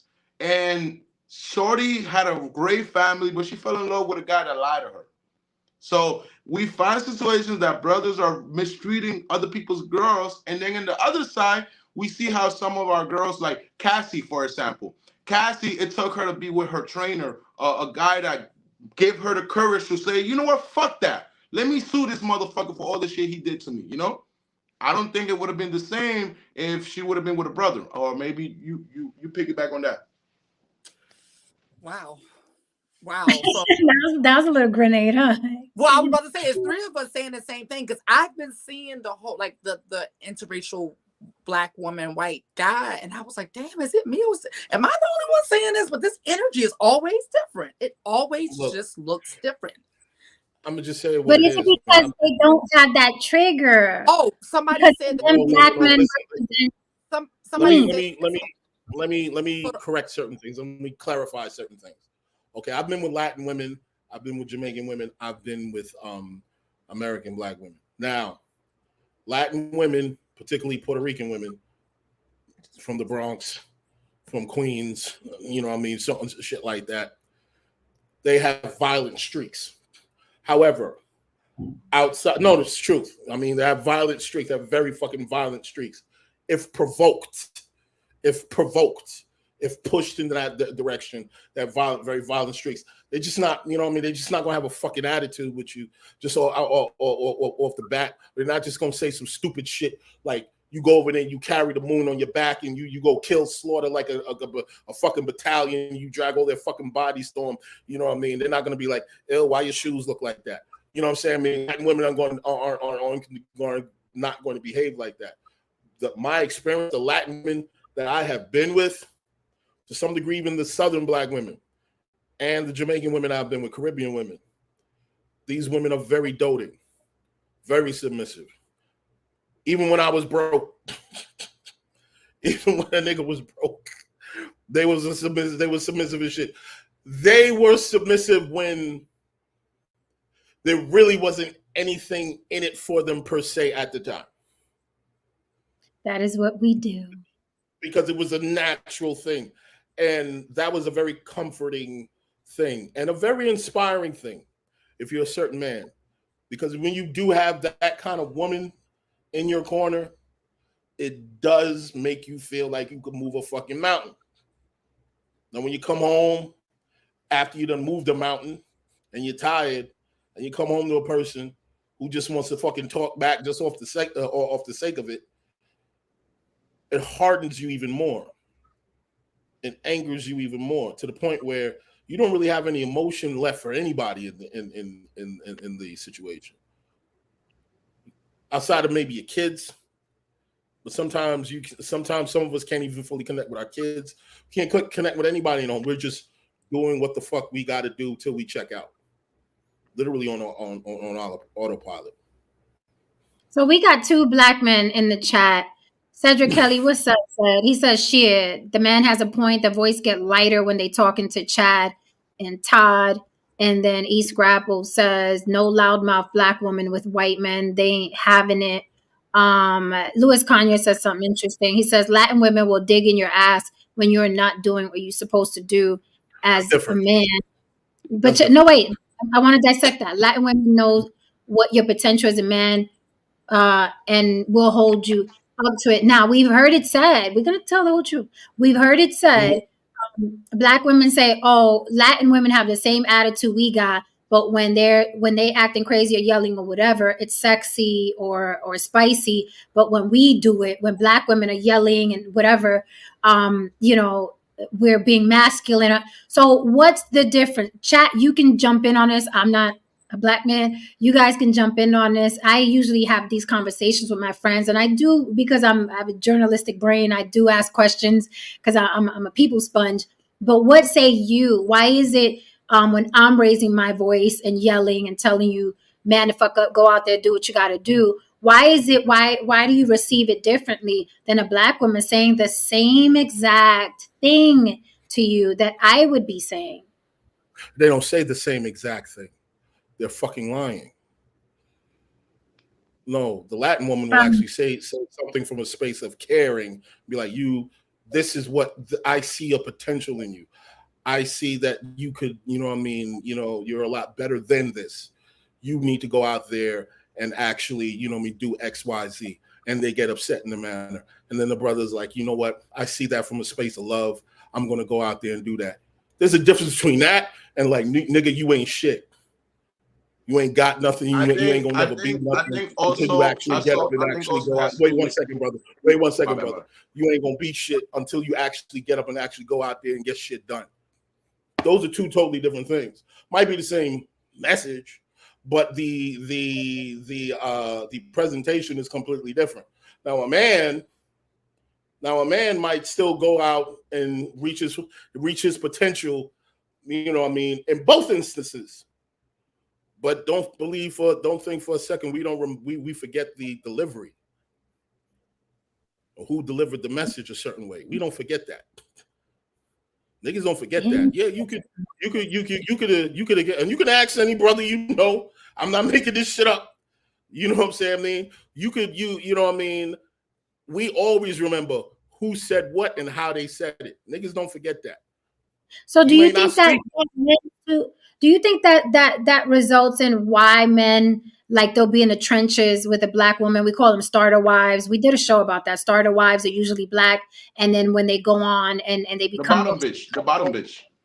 Yeah, when they become more successful. Well, the bottom bitch is the one that stays. I'm talking about literally when they leave. When men literally leave that woman, it's usually for a woman of another ethnicity or race. Do you think that one of the results is because of that, Haron? Because it's like, yeah, you were in my ass, but you berated me throughout. Not all the time, but yes. Not all the time, but yes, that is a factor. It's often a factor, and I've talked about it with a lot of times with my brothers. It's like saying, you know what, I ain't got the money to get a new car, But once I get the money to get this new car, I'm gonna trade this motherfucker in, and I'm gonna not look back, and I'm gonna jump in my new car and get the fuck out of here. So we'll shut up. Well, that you know what? You're absolutely right. You're absolutely right. Haron respectfully is full of it. Now you see, wait. Here I am, a black man. That you are. Been in dozens of fucking relationships as a black man. And here is somebody who's probably a black woman invalidating my motherfucking experience. Maybe she wasn't here when I read the tweet. Telling me my feelings don't fucking matter right now. But I'm full of it. Brothers, do you just see that right now? So really quickly, commercial break. We got a lot more people in the room. Please hit that like. You probably don't know what's going on. I'm going to reread Haron's tweet, okay? This is regarding Joe Budden defending Melissa Ford today versus Cameron.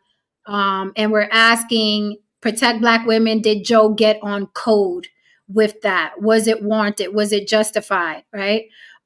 James Oko, thank you for the super chat. James says, whiter men get a different version of Black women. They act the same as if they are at work. God damn.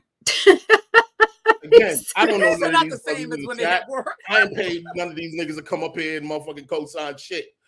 And they're literally James, co-signing everything I'm saying. I'm about to say James will never co-sign your ass. So James, exactly. Me and James is on the same baseline right not now. when they at work, though. God, not when they at work, though. Lord, that Jeez. was funny. I ain't gonna lie. That was funny. That was funny. Score for James.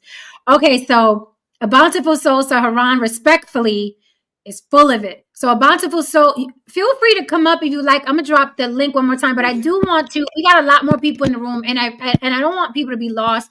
I really just want to visit this this tweet real quick because it's something that struck me. Haron says a lot of shit, but these tweets in particular struck me, and I think it deserves a look-see. Okay, so I'm just gonna read these tweets real quick, and then we will dissect a little bit before we get out of here tonight. But I do want you, I want you guys up to speed.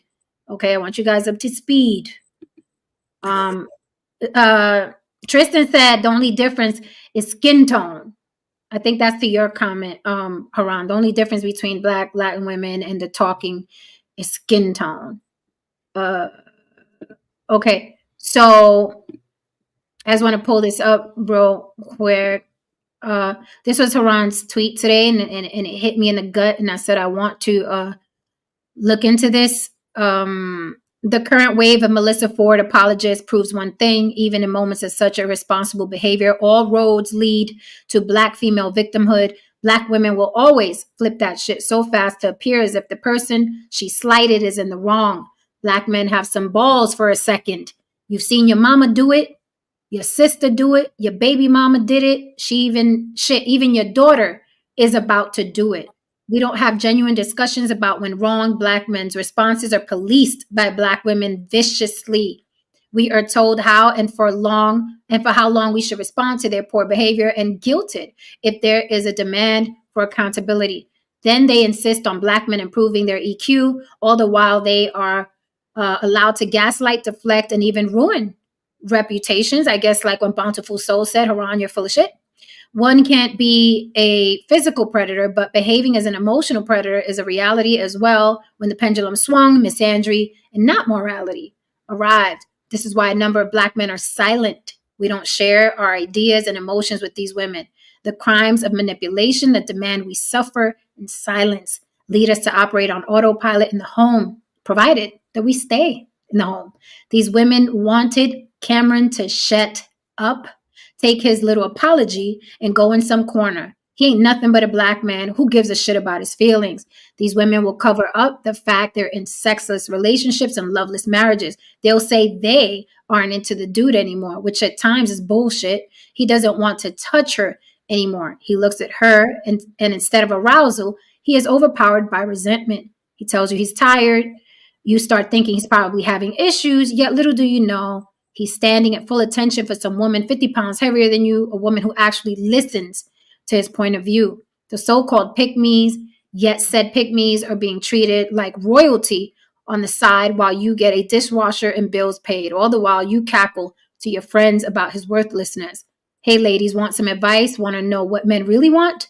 Stop going to relationship counselors and gurus or the like. Spend some time asking prostitutes about male nature. Most of you can't even fathom that a slew of men are hiring these women just to hear their problems. Sometimes it's not even about sex. So many of you claim to have a clear understanding of how men operate, yet if you couldn't get a nigga's dick hard, you'd be lost. Good night. So that was the tweet that I wanted to discuss tonight. Another thing I want to say, not just prostitutes, but quote unquote 304, the quote unquote 304, the quote unquote whole, the women that other women that are not quote unquote supposed to look down on, those are the women that know everything about your man. So not just women that are prostitutes, but them hoes, all the ones you talk about, all the ones you scoff at, the side chicks, the ones that you think, oh yeah, the ones that you and your man talk about, and then when he's with his boys, he's like, I need to get that bitch over there. But when he's she knows his addictions. She knows his addictions, everything. She knows everything about him. More than his wife. And yo, well, that was well put. I might have to follow you on Twitter because I don't follow you on Twitter. But to piggyback on that, I think it also has to do with femininity, like literally just the essence of a woman. And also, I always look at literacy rate. I think we respect a woman that, like, not a woman, even men. When you speak Spanish, when you speak English, and you control it in a way that is respectful. You know, when you meet a British person, you go like, whoa, and being Hispanic and being Colombian, I always grew up with a lot of Dominican friends, and my Dominican friends would tell me like, yo, Colombian girls are better. And within Latinos, they'll be like, oh, they're hotter, they're this.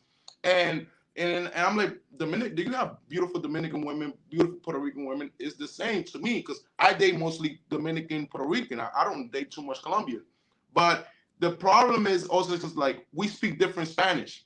So a Colombian woman will talk to you in the Spanish that is like, I was just gonna give an example, like, ay papi, mire que me vi un brasier bien bonito, me lo quiero poner para usted. Which is like simple, like, hey baby, I saw a nice bra, I want to buy it to put it for you, you know? Right away, the guy's like, oh my God, she talked to me in a way that the same girl would talk to you in a Dominican Spanish. It would be like, coño, tú no me has comprado nada, desgraciado, you know? So, which is the same thing. She's asking, hey babe, you haven't bought me shit.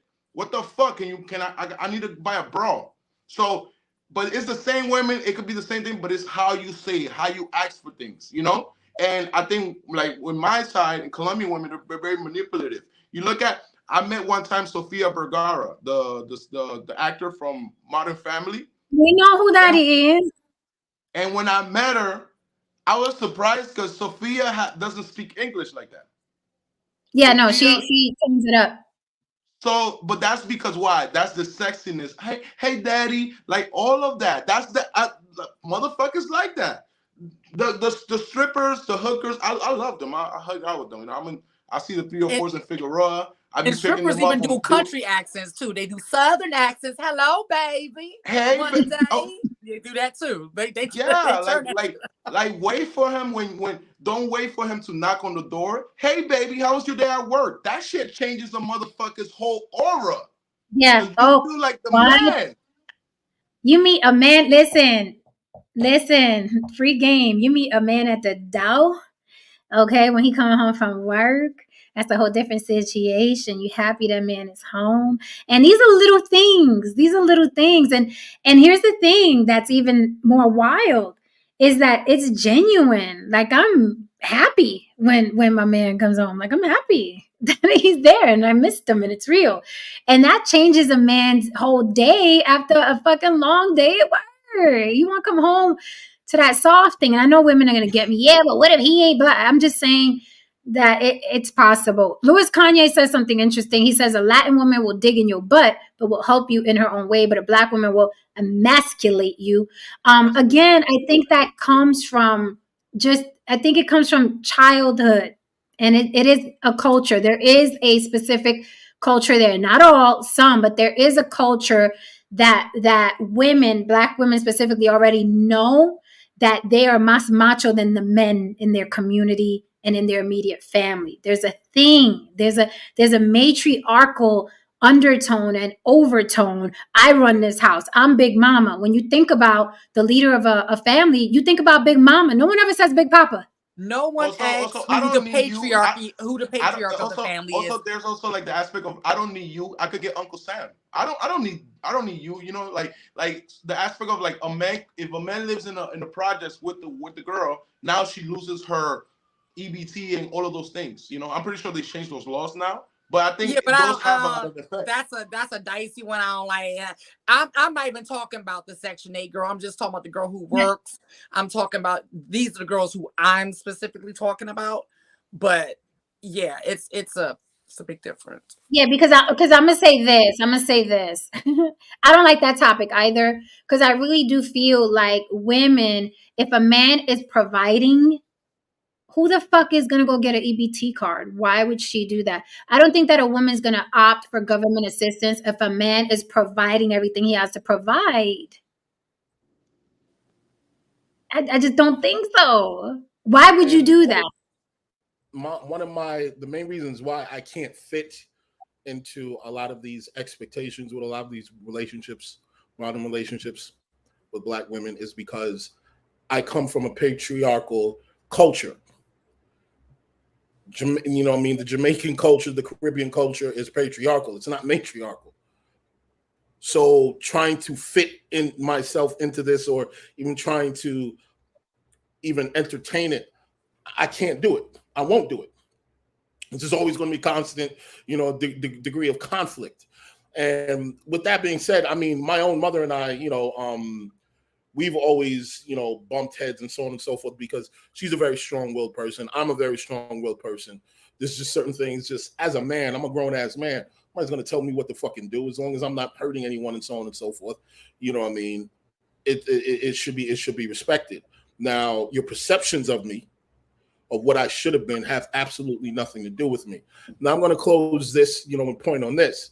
On Twitter, there was a Black therapist, a Black female therapist, who said that most of her clients, her female clients, she'll go, you know what I mean, they go through marriage counseling or family counseling and so on. And she would sit with the mother, they would talk or whatever, what have you, and things would be going great. And she says, okay, let's bring the guy in. She said, every time, 100% of the time, this woman said this. Every time they go get the man or the kids, and when she sits everybody down and she says what the man, she starts pointing at the man and blah, blah, blah, blah, blah, blah, blah, blah, blah, blah, blah, blah. Here was the Black woman, but, you know, I mean, sitting there, you know, prideful and so on and so forth. But the moment the finger turns around and it points to the Black woman, that sister grabs her man and walks out the fucking door. Yo, Jen. She grabs her man and her kids and she walks out the fucking door. And she says, I am never coming back to this therapist again. Yo, Jen. She was cool as long as the finger was pointed on the man or the children. She was weaponizing, she was using the therapist as a weapon to neuter that man. And that's one of the reasons why I'm not going to no fucking couples therapy. I'm not going to no fucking couples therapy. That's a shit as a setup. I was with my baby mom one time. She said she wanted to go to couples therapy. I said, fuck you. I'm not going to no fucking couples therapy. I told her flat out. I'm goddamn right. I ain't going to no couples therapy. Ain't nobody telling me shit. You don't know me, and I already know what the setup is. This is a fucking neutering situation. It's a neutering job. This is you. Men are dragged to these fucking shits so they can learn to behave. That's what that shit is half the time. So they can behave in a particular, you know what I mean, a particular dynamic. Why do we need to go to therapy? Let's sit down and have a conversation like adults. And sit down. So you want emotionally intelligent shit right there. You know what I mean? Let's sit down and have an emotionally intelligent conversation. And if we can't do that, let's go our separate ways, man. But I'm not paying no motherfucker to tell me what I need to do, and then she don't tell you what you need to do. I'm not doing that. Yo, I wanna comment on Keith Davis' comment on. He said, Before, "Look how." before we go to Keith David, I did Yeah. read the comments of two men. I want to read the comments of these two ladies because these are some interesting questions, and I want to answer these questions. Chat, you can answer these questions as well. Necessary Evil says, so you can be an aggressive woman if you have an accent. You can get away with it. Is that what's being said up here? Can a woman with an attitude, if she has an accent, get away with it? And a bountiful soul says, can it be that women are just not interested in a certain type of man? Same as vice versa. So if we talk like this, can I say, listen, you're a fucking bum, okay? You don't got a fucking job. Get a fucking job. I'm tired of fucking seeing you play the PlayStation. Is that more acceptable than, nigga, you ain't never gonna be shit. Get the fuck off my couch, nigga. Like, is it more? That's so aggressive. I felt that. Well, no, What you mean? and there may be something there because the one that sounds like mama could be more triggering than yeah. It's more like, oh, you remember facts. Okay. I brought you to this world. I could get you out of this. Those are things that, look, no kid is asked to be brought to this world. And a lot of times as black kids, like I remember, like, I'm not gonna tell you, but like, I love my mom, but it's like always a thing of like, oh, you cannot complain, like, oh, you was brought to America, bro. You don't know what bullying in school we go through. You don't know what motherfuckers. Not my first name is Haron. Motherfuckers used to call me Gyro until I hit somebody with a desk and they finally respected my name. So those are things that your parents don't understand, and they'd be like, oh, you're like Gyro. Bro, one time I ain't like Puerto Ricans because Kelvin. One time this guy named Kelvin used to call me Chicken Gyro in 7th grade. So, and I was like, and it was thinking, it was good. It was like Chicken Gyro. So I took a desk, bah. Why a chicken gyro though? Because it's Haido. It's Haido. But those are things that my mom didn't know. I'm like, yo, mom, I'm fighting because these motherfuckers don't respect my name. You know? And mom is like, oh, like, so that's the thing. Like, I do understand what you just said. Like, yo, it's triggering when it's something that is like, you remember how I don't know, it's just those type of things. It's like traumas, childhood traumas. Well, I want to pass the mic to James because he's been waiting. Necessary Evil says black men emasculate themselves. They don't need to blame black women for that. And therapy is an attempt to keep it together, keep the relationship together. I do kind of agree with you, Haron. I think once it what's up, Crazy Legs, Puerto Rican icon in the building. Happy 50th anniversary of hip hop, sir. Crazy Legs says, who doesn't like a gyro, right? Who doesn't like a gyro? I mean, come on. I love her. I love Bam Gyro, especially by my house. It's a really good place. You know, I do agree with you a little bit, Haron. I think once it's like, let's go to therapy, this shit is done. It's like, it's done. If you and I communicate. They say what? Oh, hold on. You want to hear the stats of how many couples break up after therapy? You ready to hear this one? It's the magic number, you all. Are you ready?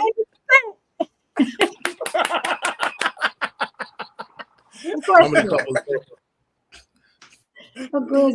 James Oko, you've been listening. What say you? Well, yeah, if they were already in therapy, that should be indicative of the status of their relationship anyway, right? You know what I mean? So if they're already in therapy, they're already in the end stage, right? You know what I mean? But as far as what Haron was saying, I mean, yeah, a lot of black men say that. They say therapy is against them because you have to think about it. You know, what are the colleges and the universities and the graduate schools teaching these professionals? So if you have, you know, if you have them going through these liberal, kind of like progressive, kind of like feminist institutions like college and graduate school, what are they going to produce but therapists, lawyers, attorneys, and judges that have a lean and have a bias? So yeah, you know, I can understand that. You know, it's kind of like going into therapy and you're like, you know, it's like two women arguing against you. It's like you already lost. You know what I mean? So, that's a good point. I didn't think about that, but you're right. That is how the institutions kind of condition women. You're right. Good point. I didn't think about that. Well, I mean, and another point here is real quick. 1 second to James's point. Like after you send a black man through that ringer with the therapist and you declaw this motherfucker. You know what I mean? Is this the kind of motherfucker that you actually want to protect you when shit hits the fucking fan? What is he going to do? Philosophize with a burglar? He's going to sit here and try to connect to his softer side so he doesn't kill you and the rest of the fucking family. Is that the case?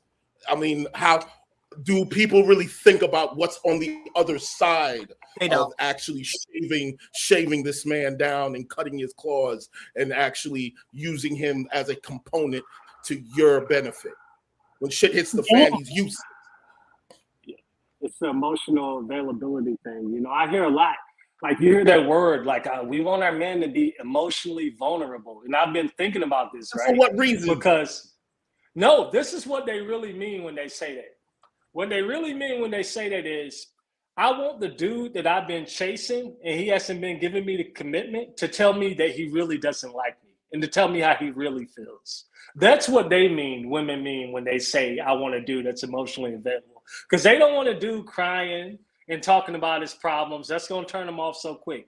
They want that dude that they've been chasing to tell them what the real status of their relationship. That's what emotional availability means, in my opinion. This is the question I want to ask. Ladies on the panel, ladies in the chat.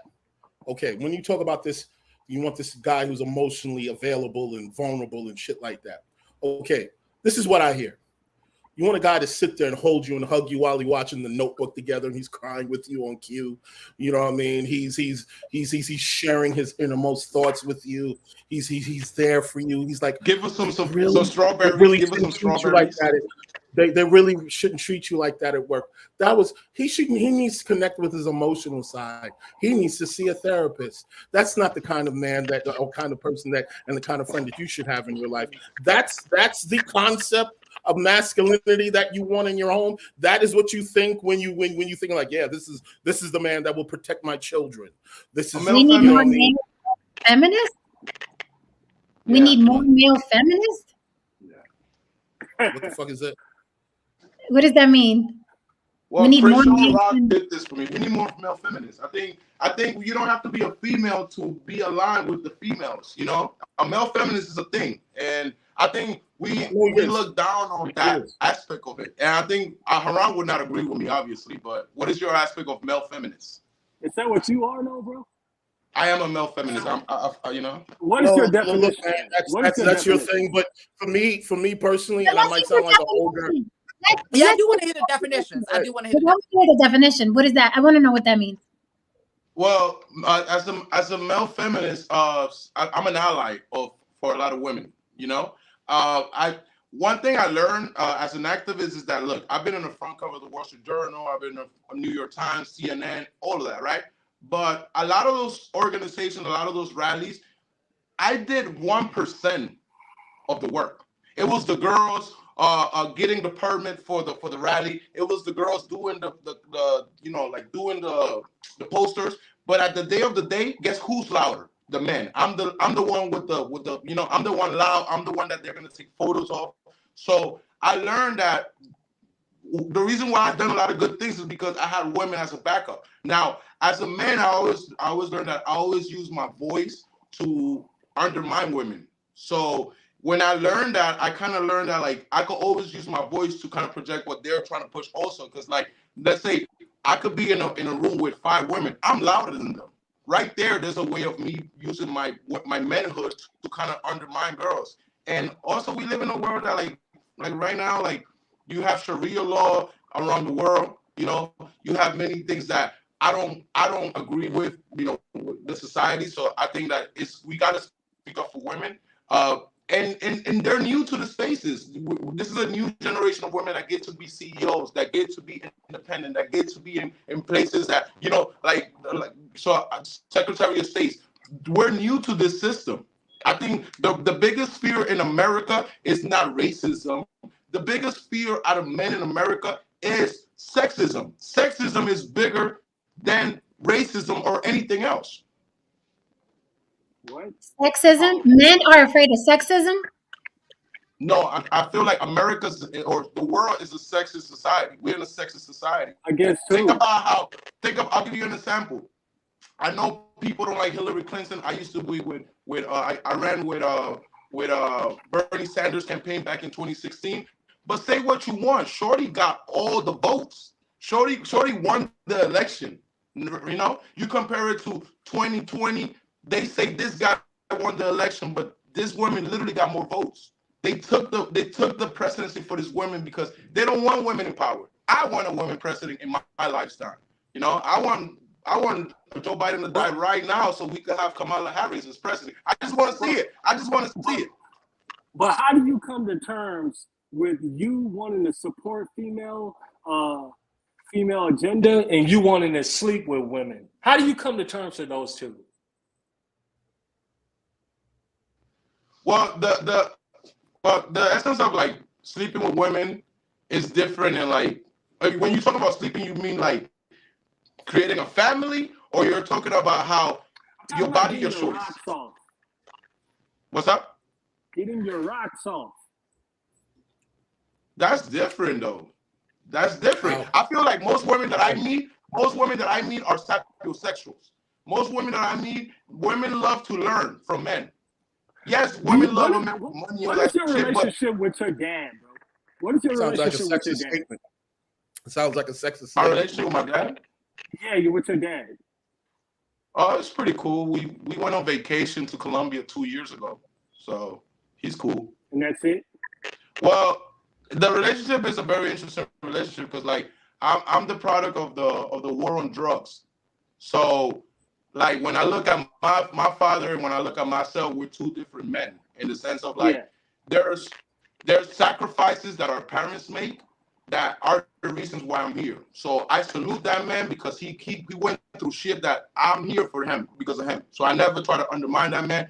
He might have made mistakes and shit like that, but it takes a lot for me to be here, a Black Colombian in America. So it took for him, you know, whatever he did, good or bad, I'm here. So I have. Did you grow up with him though? Now, do I agree with the machismo? Hell no. Do I agree with those are the essence that I seen? You know, I seen my mom being pregnant, and I seen a man put a hand on her, and my little sister dying.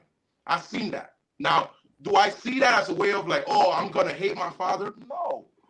Those are mistakes people make. That's within their relationship. I feel like as a children, we should not be put in burden, and we should not live with like what you call it, like that resentment. I think resentment will eat you alive. But you can't deny that shaped your views, though.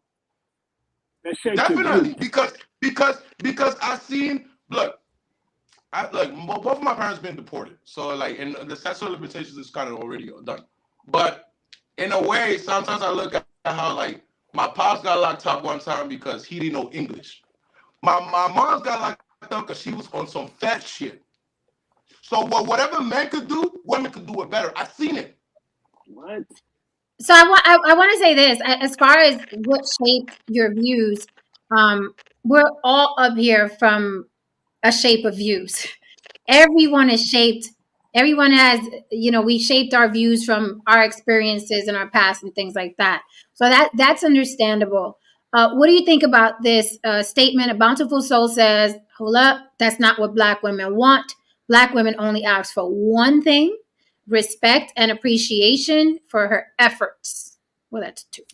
Respect and appreciation. That's so hard. She's just proving my point again. All roads lead back to Black female victimhood. I'm sitting here talking about what we're going through, and you're flipping it. You won't even take a second to even consider what I'm saying, because it always comes back to what you're going through. It always comes fucking back. So why the fuck should I stay in the house like that? Why should I stay around people like that? Nah, I'm just gonna leave. Now, in terms of this particular topic, sexism, I would be classified as sexist and a bit of a misogynist and chauvinistic pig. These two women know that about me. It is what it is. Now, look, listen, do I want women to have the opportunity and the space to be whatever they want to be? Absolutely. Go be CEO. Go be all these other things. I am very much, for the rights that do protect women as human beings and so on. Am I going to be at a rally with you with a pink fucking hat on? Absolutely fucking not. Am I going to fucking therapy? No fucking not. I'm not going to fucking therapy. Now, I'm not going to ask you to fucking throw out the trash. Don't ask me to cook. Period. These things need to be understood. I'm dying on these hills. I really don't care, man. I'm dying on these fucking hills. I'm almost fucking 50 years old. I'm not apologizing for shit. You know what I mean? It just is what it is. Now, if you, brother, wanna sit in that space, that's your business. That's not for me.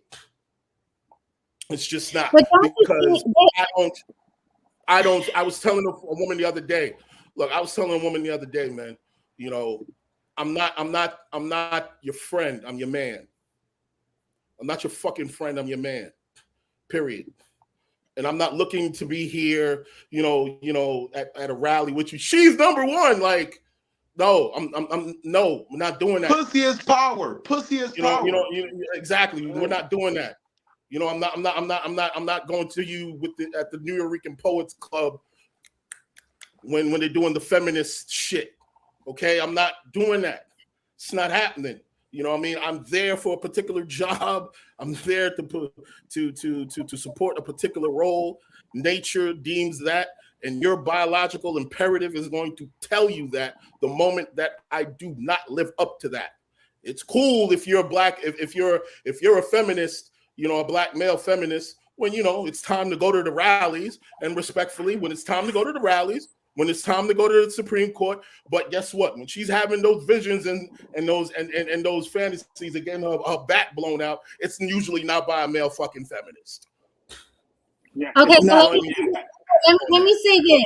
I feel, as a woman, I feel that both of you are extremely necessary. Exactly. Both of you are extremely like he acted like MLK was not getting no pussy. So MLK was not getting no pussy. Yeah, he was getting no feminist. He was gonna lie.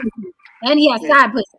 Yes, he was. Pussy. Yes, he White was. pussy, black pussy, southern pussy. All that. Like he had kisses. He wasn't a MLK feminist, got kissed all over. Bro, I He think wasn't a Meek Mills was feminist. MLK's son.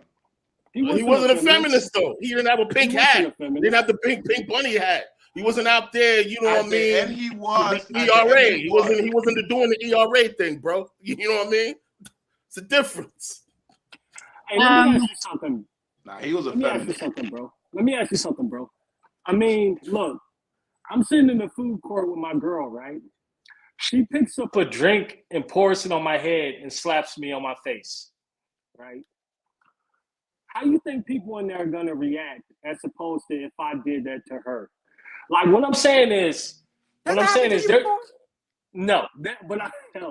She wouldn't be my girl no more. But what I'm saying is, yeah, there are inequalities on both sides, brother. But you think the media does a better job of representing men than women? You think that? What's your name again? Advo. Avo comedian. Avo. So you think when you look at The View, you think when you look at daytime television, you think it when you look at what is that?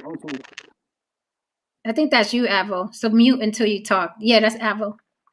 Yeah, you think when you look at the justice system, divorce rate, you think when you look at, you know, people calling the police, at any moment my girl could call the police on me and it's a wrap. Like, you think that you know, there aren't areas of society that women have an advantage and areas of society that men have an advantage, or you think it's just completely a patriarchy?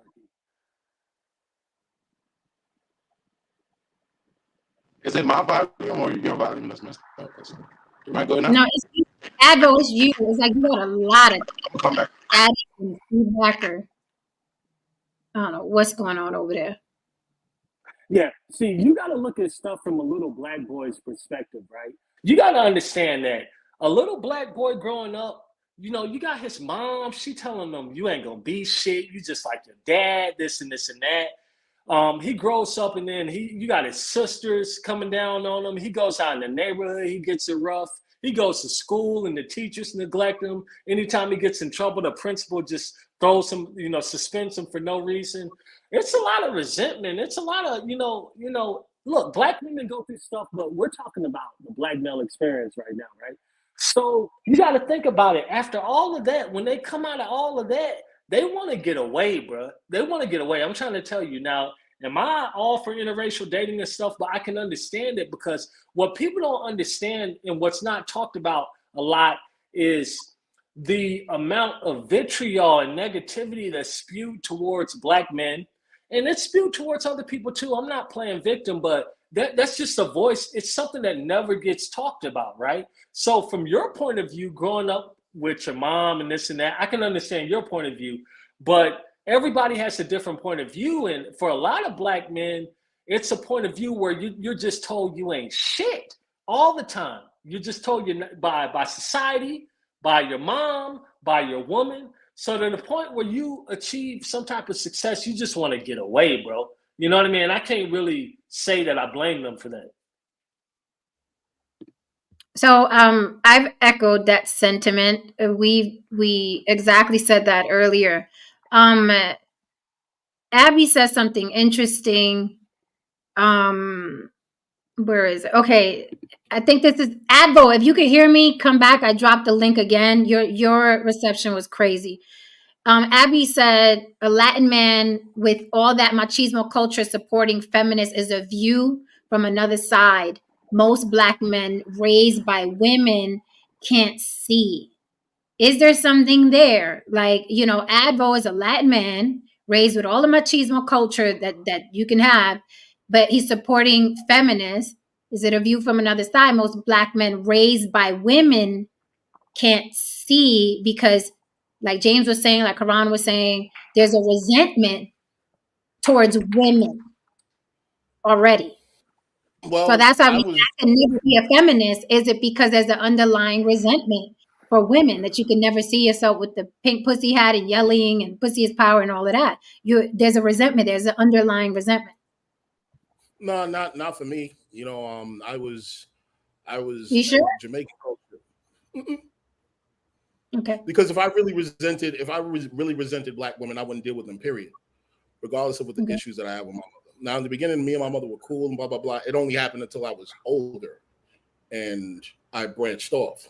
And the problem is that it's like I'm branching off and becoming my own self. And everything that I was taught that you taught me to do, you just wanted me to put that shit on everyone else and not defy you. And not, you know what I mean? That's a bigger conversation. You know what I mean? Like, I have absolutely no, let's be clear. I love Black women, but you can love a person and love a thing and still sit here and critique it. Because according to Black women right here, you guys do it.